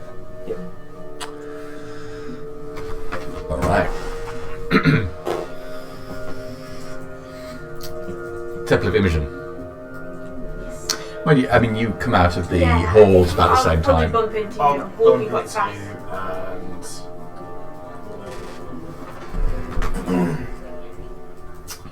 and Father, Alfred. I didn't quite exactly find what I was looking for, but I believe Goras is going to send someone to look at the wounds you collected on the ship. There's no need. I'm going to the Temple of Imogen. I'll have it dealt with properly. You know what Goras is like. You may not have a choice. I have not met the man, but I understand, He yes. seems to know you rather well. He does. I don't think it's anything to fear, but perhaps it might be worth just letting him take a look anyway, whoever it may be. He only knows that we'll be with Crassus's crew, as I be. Okay. Well, I will keep an eye out, I guess. A second set of eyes just makes certain. I'm heading to see Ngara. Do you want to come or? I don't believe I've met Ngara. He's the head of the Church of Imogen. Quite a character. I'll come with you. Sure. Temple of Imogen. Okay, as you guys go over there, just Crassus, what would you do after purchasing your pieces? I just realised I should probably buy some ballista bolts to go with my ballista. Firing a ballista, what with? Oh shit. How many would he have? You're going back to ask him. Oh wow, with the men going to pick up stuff and... I had a feeling you would be back. What is it I can do for you now? How many bolts for those ballista do you have? I have somewhere around 100. And what price was it you said? I mean, it's been a short while since I've gone and been back with my men. I can't remember what you quoted me last time. Well, they're not exactly new. This is the advantage of salvage. 10 gold per bolt. I'll take 20. We'll have them brought down and placed next to your new ballistae. There we go. I'll splash the cash for him. Yeah, no, I'd after going back and getting the bolts, the dumb that I am, I just go back to the ship, unlock the captain's cabin, go in and try and set things kind of back in order more than I personally did before. I'm gonna have a quick look about, see if I can find a key for the chest. Okay, so you go into the cabin. You can hear the crew moving around, and they periodically hear Gleason shouting at someone, and Tony eagerly asking Gleason for advice, rapidly asking him to shut up, would you? But I don't need to know exactly if I'm going to do this really well. I just need to know how to be a good sailor. If there's any possible way I can do it, you need to stop asking me so many questions, and so on. At least he's trying.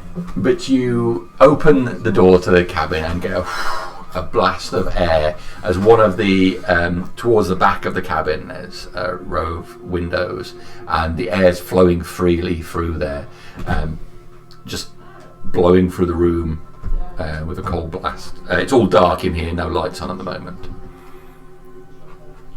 Is the bowl where I left it? Is the bowl where I left it? So you look over to the bowl and the bowl is there. It is there. And a figure is stood in front of it, hands outstretched.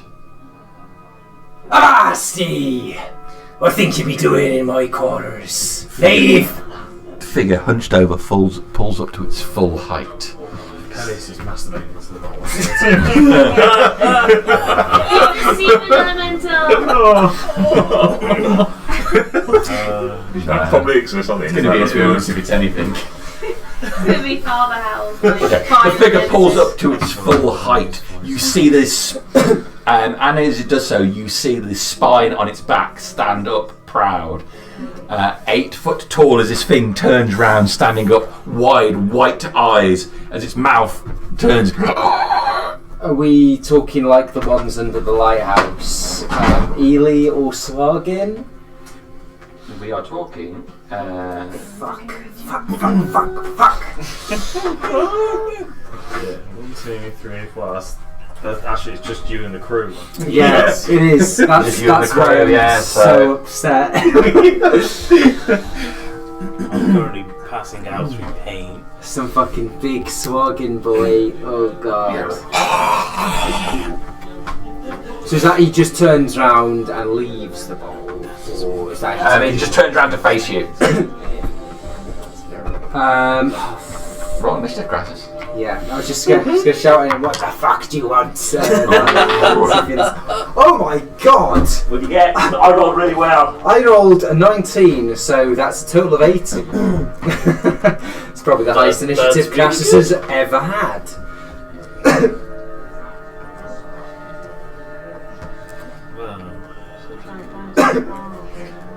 Shit.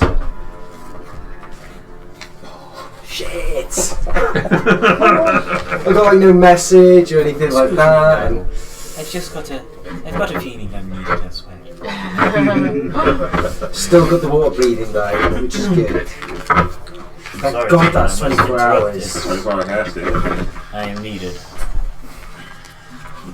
Where are you now? Where are you? There we go. Oh boy. Okay. So with my. Alright. I've got 25 on my initiative. Fuck. I am boned. Oh no, I was looking at the wrong page, don't worry. It's not as bad as that. Well, it sounds like it might still be higher than an 18 at that rate, so. I got 18. Ooh. What's your plus? Minus It's one. -1. I'm So going it's first. still. Okay, taking its hands away from the bowl, in 2 short steps, it's right over the door and swings its hand out towards you. Let's just say, unless it rolls less than a 10, it hits. Well, let's see what it rolls. Oh god. Why am I so squishy? Natural 1. Oh, thank fuck. Swings with its hand. You can see that there are talons at the end of its hand as it slashes along the edge of the door, cutting out big furrows in the wood. Swings with its second hand. Oh. Natural 20. Natural 1. Oh. You jammy Meant sod. to be. The gold dice. I am Again. watching. I am watching. Yeah. That is a natural Two, one. 2 natural ones in a row. So it swings wildly twice. Its mouth downturned, it opens and some water spills directly out as if it's holding water in its mouth. And you're up. What do you want to do? We're in the cabin. It's just ran towards me, coming through the door. Have I got the space? Because I came in. Have I got the space to rotate around it? So I think you're right in the doorway. So you open the doorway, okay. and it's run up to you in the door. So I kind of imagine it's run up and slashed across the door frame. Just figuring out, because almost all of my spells affect environmental things, and I'm like, do I want to just trash my shit? No. No. Do I want to not die? Yes. Shit. Don't die now, Crass. That was inheriting a boat. How deep is the cabin feet-wise? Are we going scale? Yeah, so with it's this? pretty much the size of this, isn't it? So 20 feet. I think so. Yeah, Okay. it's like 4 squares to me. Okay.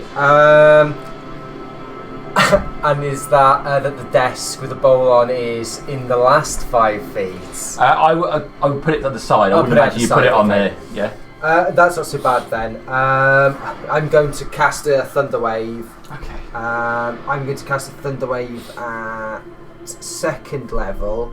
kind of in a away from the desk direction. All right. Kind of a bit of a slant, and I'm gonna blast it. So that's a con 15 check, please. Oh, that one. 24. Oh god. Sorry, 23. That's nice. You pass. You pass. So on a failed save, a creature takes 2d8 thunder damage as plus 10 feet. So the creature takes half as much damage. And it's when you cast this usually spell slot second, you increase it by an extra d8. 5, 6, 7, 8, 9, 11 points of thunder damage. Okay. So the boom out and pushing him back. That's half. Sorry. So Okay. I've forgotten the number I said already. 11. Yes. 5. Less than optimal. You done? Bonus action crab. Bonus action crab. Okay. I'm gonna have to go with the small crab though. That's the problem here. So we're going to have to sort of substitute. I will make interior deck plans for your ship. That's cool. But so at the moment he's kind of here. I am going to. Oh yeah, you crab form, aren't you? Go for. I'm gonna pull out. I'm gonna have to pull out the bone crab. I just want to go. I want to go bear mitt, but it's too big. I'm stood in a bloody doorway. I don't have the space to be a large creature. Spikes and get stuck in the door frame. Yeah. Yeah. I'm gonna go. Oh no! I'm gonna go Sporus crab for this. Okay. I'm gonna go nasty. Ugh. And that's my turn there, though. Okay. His turn. The crew around you have heard the commotion, so you can hear a bunch of them running as you changing your crab form. And this thing is going to lash out at you again. Okay. Okay. This time I'm looking at a 17 to hit you. 17 does hit, I believe. Yeah, 17 hits. For 19 points of slashing damage. 19 points of slashing. Damn! I'm resistant to bludgeoning. The second claw comes in as well. This is most likely going to hit you again with a 23 to hit. Sorry, 17? 19. Oh dear.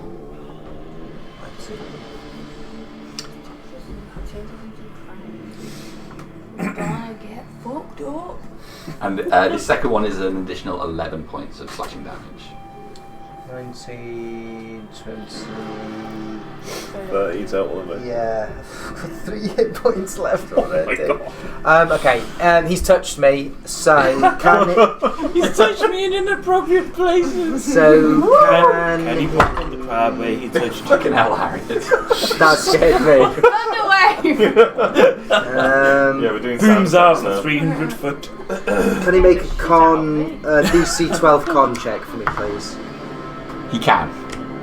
Shit. Okay, he's immune to my filth.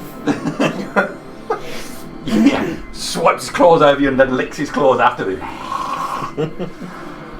I guess I'm gonna have to snip him then, aren't I? Well, he's not I'm finished sorry, yet. it's still his turn, isn't it? Yeah. You have betrayed Baru. And he's going to run away from you. He is going to go. You're going to run to the side and grab the bowl. And that's about all he can do. So he gets the bowl and he lifts it up. That's him. You're up. I've got 3 crab points left. Drop crab, cast entangle. Okay.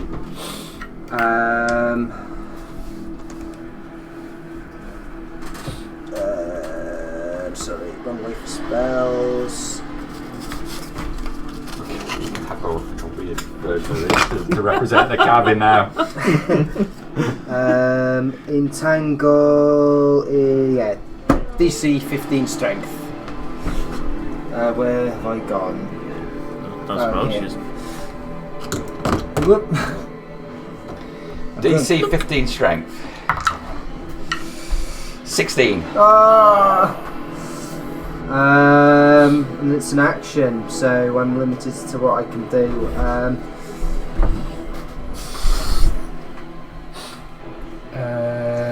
5, 10, 15, 20. We could go kind of in his way. So I just need to see what the. Shall not pass without a permit. We watched that scene so many times today, didn't we? I can nail that scene. Yeah, we were just talking about it. Wielder of the flame of Arnor and all of that jazz. Something about the secret fire. Sorry. So So theoretically, would he has to take a save each turn, or is it once it's a pass? It's a full pass. Gusting vines of weed sprout from the ground in a 20-foot square, starting from the point within range. For the duration, these plants turn the ground in the area into difficult terrain. Creature in the area when you cast a spell must succeed on a strength saving throw or be restrained by entangling plants until the spell ends. So is it only on casting that it... Sounds like it. In which case, I won't keep it up, and I'll move round to performance issues. It's just fapping so much has changed already. So seaweed. Get into a crab, get out of a crab, back into this, move on. Yeah, that's my turn. Seaweed blasts up then all around, filling the cabin, trying to wrap around him, but he just slides off his slick body. You see what you've done? You drop the spell and run over trying to block his path. Yeah. Okay, it's him. Bastard. So with the bowl in his hand, he's gonna take the bowl, get right up to the window, and he's gonna try and jump through the window at the back. There isn't actually a window at the back, but there is one on the side. Did he go through the window at the side? Yeah. Okay. I like to imagine there's a window at the back. All right. On the boat, though. So he's going to jump through the window, which will provoke an attack of opportunity. It's a shame I'm using my human stats, well, my half-elf stats, because they're shit. That's what I say about my normal life. Wake up every morning. Yeah, shit. Dirty 20. That's a hit. Because they're shit.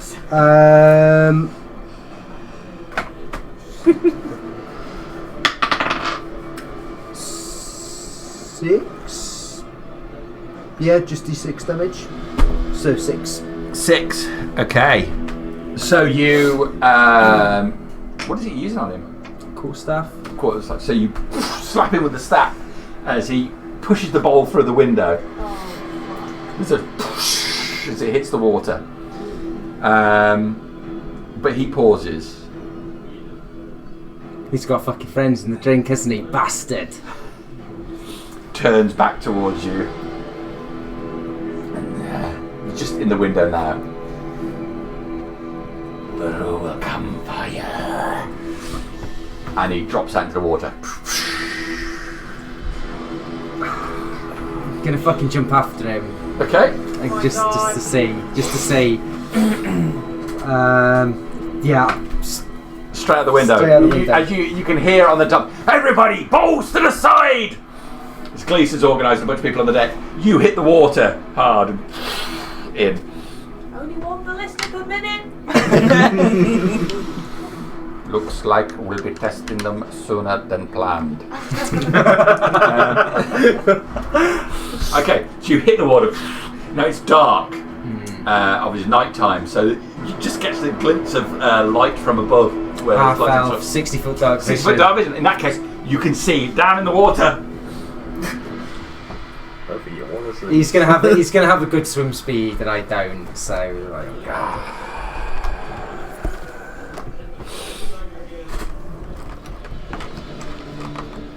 don't know if you should have gone in there. I know I probably shouldn't have, but Now, when you say probably, I had to look. I had to know. So there's he is just on the water, just under the water level, and you can see 20 feet below him there are another 3 of these things swimming up towards where the bowl is, dropping down into the water. To have mage hand, eh? So you're up. You've moved. You've jumped into the water. You still have an action bonus. What do you want to do? This shit's foobar. I ain't hanging about. Jump, use my full movement, or just the 5 foot to get out the window? Just as it's quite I'll give you a 5 foot to get out the window and then you hit the water, yeah. Okay.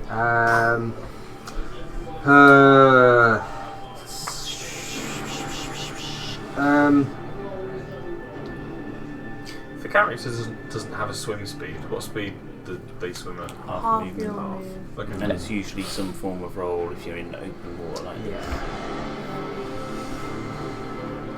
Yeah, all attacks. Ooh, this could work. Oh no, because we're underwater. It might not.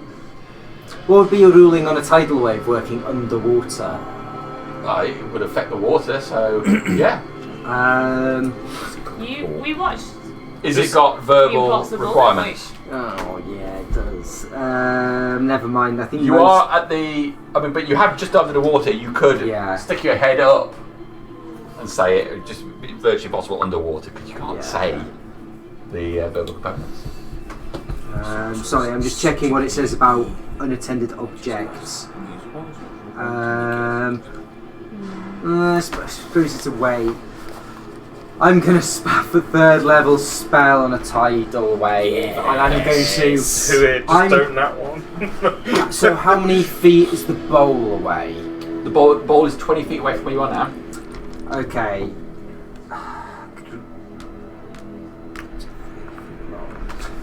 So we'll put those a little bit further away because they haven't reached it yet. I'm going to try and game this for all it's worth, knowing that I can take the damage. I'm going to, if that's 20 feet away from me, I'm going to start the wave immediately before it to push it up. The wave has a 30-foot range. Okay. So I'm hoping it'll kind of push me out and away, and I can use the rest of my movement to kind of try and swim with it. So you're trying to push yourself out of the water, is what you're trying to do? I push the bowl towards me. I know the other dude's there as well, but push it away from them and push me back out of the water. Is the theoretical plan. Probably won't work, but it's all I've got to get away now. I'm in there and shit's fucked up. Good move. So yeah, wave crashes down on the area within range. Can be up to 30 feet long, up to 10 feet wide, and up to 10 feet tall. It's going to be 10 feet wide and 10 feet tall as well. I've got to go for maximum volume. Each creature in that area must make a dex saving throw. Dex 15. Okay. So really, we're going to be hitting the one right next to you. Yeah, only the one in front of me and me myself. Oh, it's a natural 20! That's amazing. So 19. But are you moved if you pass or fail? On a failed save, the creature takes 4d8 bludgeoning damage and is knocked prone. On a successful save, the creature takes half as much damage and isn't knocked prone. I got a 12. What do I need to get? 15. Okay, well I failed the dex save. So you're swimming, but you're knocked prone. But I'm going to take some damage. And 4d6. 48. 48. Was it 48? Yeah, it was 48, sorry. Thank you for correcting me. You need some D8s. I meant, sorry, 44. 7, 8, 9, 10, 11, 12, 13, 14, 15, 16, 17 points of bludgeoning damage. 17 points of bludgeoning damage. Okay, so he's with explosion of water as a geyser shoots up from the water with you blasted into the air with it. I think the bowl's going to come up as well. So yeah, the bowl gets knocked up to the surface level. As you come up, the water is splattered with arrows from a number of the crew at the top, shooting down at the water. Hold! Hold! Shouts Gleason. The captain's down there! It's a bit late after the first bloody volley. It's okay, I didn't hit anything anyway, but I did the right thing anyway with the arrows. Yes, you did, Tony, but just be watching you don't hit the... No, I don't think I hit anything, if I'm honest with you. Close enough to grab it with bonus actions, he's still like far away. I've just Okay, it's at the surface, so it's come up like a bowl. Yeah. It's on the surface of. It's like a bowl in the sink. It just on the surface, water's lapped over it, so it's enough now to sort of start losing its stability.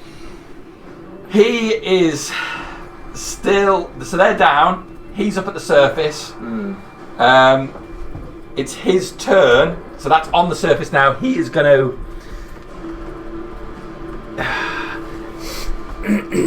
He's going to swim towards it on the surface. Grab and hold the bowl. It's right next to you. He's going to use his other hand to slash at you. Sorry, I got too excited. I forgot to apply half the damage to myself. Can you remind me how much it was? 17. Because I've already forgotten. 17. 17 was the total, isn't it? So you take 8. 8. Okay, he gets a 14 to hit with his claw Yeah. for 11 points of damage. This is Faro's prize. You will not take it. You're up. His other hand is occupied holding the bowl. Contested strength check. If you're going to grab for it, contested strength check, yep. My strength is also bad. Another bit of big grab strength. I haven't got any wild strength left. No. I only get 2, no. and I used the other one way back on the spider. Oh, of course and you did. because I was helming, I didn't short rest with you guys on the way back. Boy. So I don't have spare crab, unfortunately. Because crabs are really great at grabbing things. So is that Good right now. just strength or athletics? It could be athletics, yeah. Okay. Athletics. 21.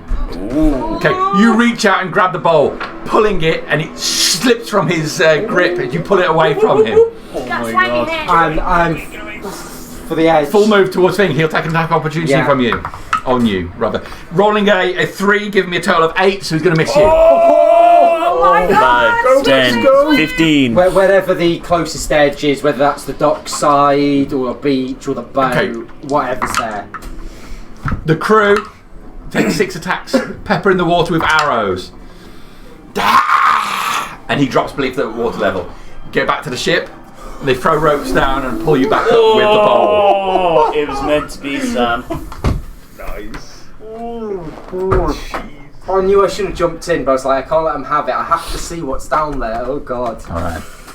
I thought I'd fucked myself. I thought I just got the ship, and then that was the sunset on Crassus. Oh my god. Okay. Temple of Imogen. I'm just gonna go and hyperventilate the corner. Temple of Imogen then. So, Alfred and Hal get to the temple. First time you're coming into the place. Yeah. Quite a nice wide open temple, airy light, lots of banners hung up. The seats in a row leading up to what looks like an altar at the far side, 2 doors at the back and a door on the left. It appears to be empty at this hour. There are torches burning, casting a warm light in the room. Following your lead. Seek out Angara. No sooner is you entering, but you hear a splashing sound coming from the back room. He likes to be in the baths. And Angaro enters. Angaro is human. He's not particularly tall as humans go, but he's just wrapping a towel around his waist as he comes into the room. He's got quite dark tan skin and short, lightly curled hair and a moustache at the moment. Water is dripping off his body as he has come out of the bath area.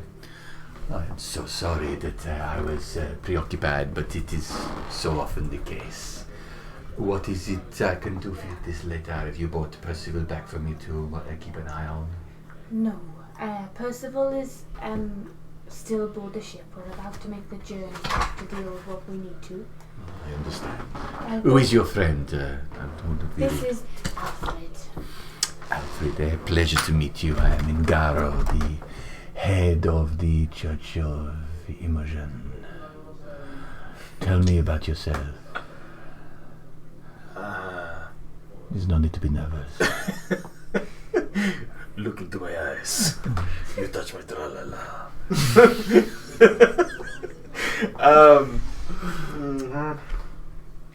There's not much to tell. You are in league with my great personal friend and colleague, Howley. Had a few scrapes recently. We've still recently met, but I consider my friend, I suppose. Yeah. Well, that is good. And you're just accompanying the good father here tonight, or do you have a specific need which requires my attention? Not at all. It's late, and like I said, we've been in a few scrapes recently, so I can assure you the Temple of Imogen is a open all hours kind of establishment. Yes, there is no time, be it day or night, when the populace of Mistas, or indeed any place, are not in need of the gentle, loving caress of the Lady Imogen. A caress which I am the personal conduit for in this place. Should you need caressing, healing love, then I endeavour to do her will, be it healing or any manner of treatment. Thank you, Nkoro. But I think Father Howley came here for a specific purpose. I'm not sure we have too much time. Yes, we're heading back to the ship shortly, but I was bitten by a vampire today. Let me see. Expose to me the area where you were bitten. No, you're ding ding dong. I see. And I hate to ask this question, but did he drain you? He, not completely, but yes, he definitely sucks some blood. I'm going to, as a precaution, cast a couple of light blessings upon you to make sure that you are purified of any unwanted infections that have entered your bloodstream. That would be wonderful if you wouldn't mind. I can't detect anything other than a certain level of fatigue myself.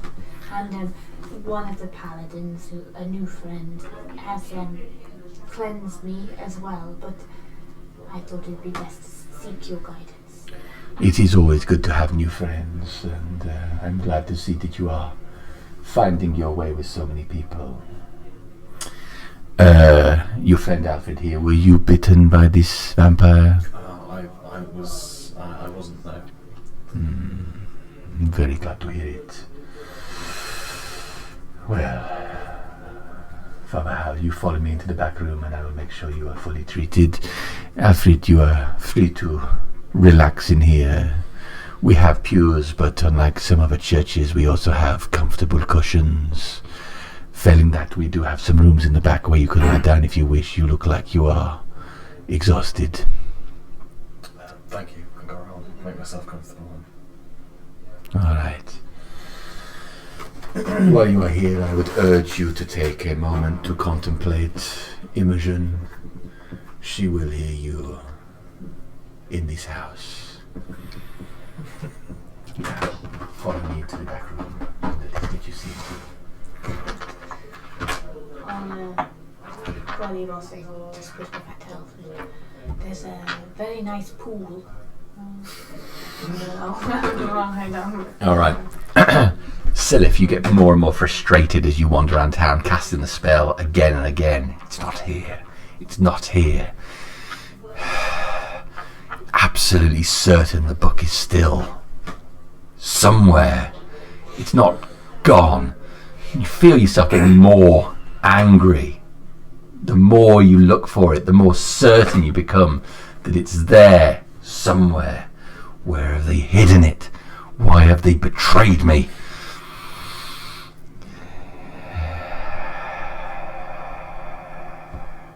You eventually find yourself at the north end of town, inhaling the night air, trying to calm down, rationalize.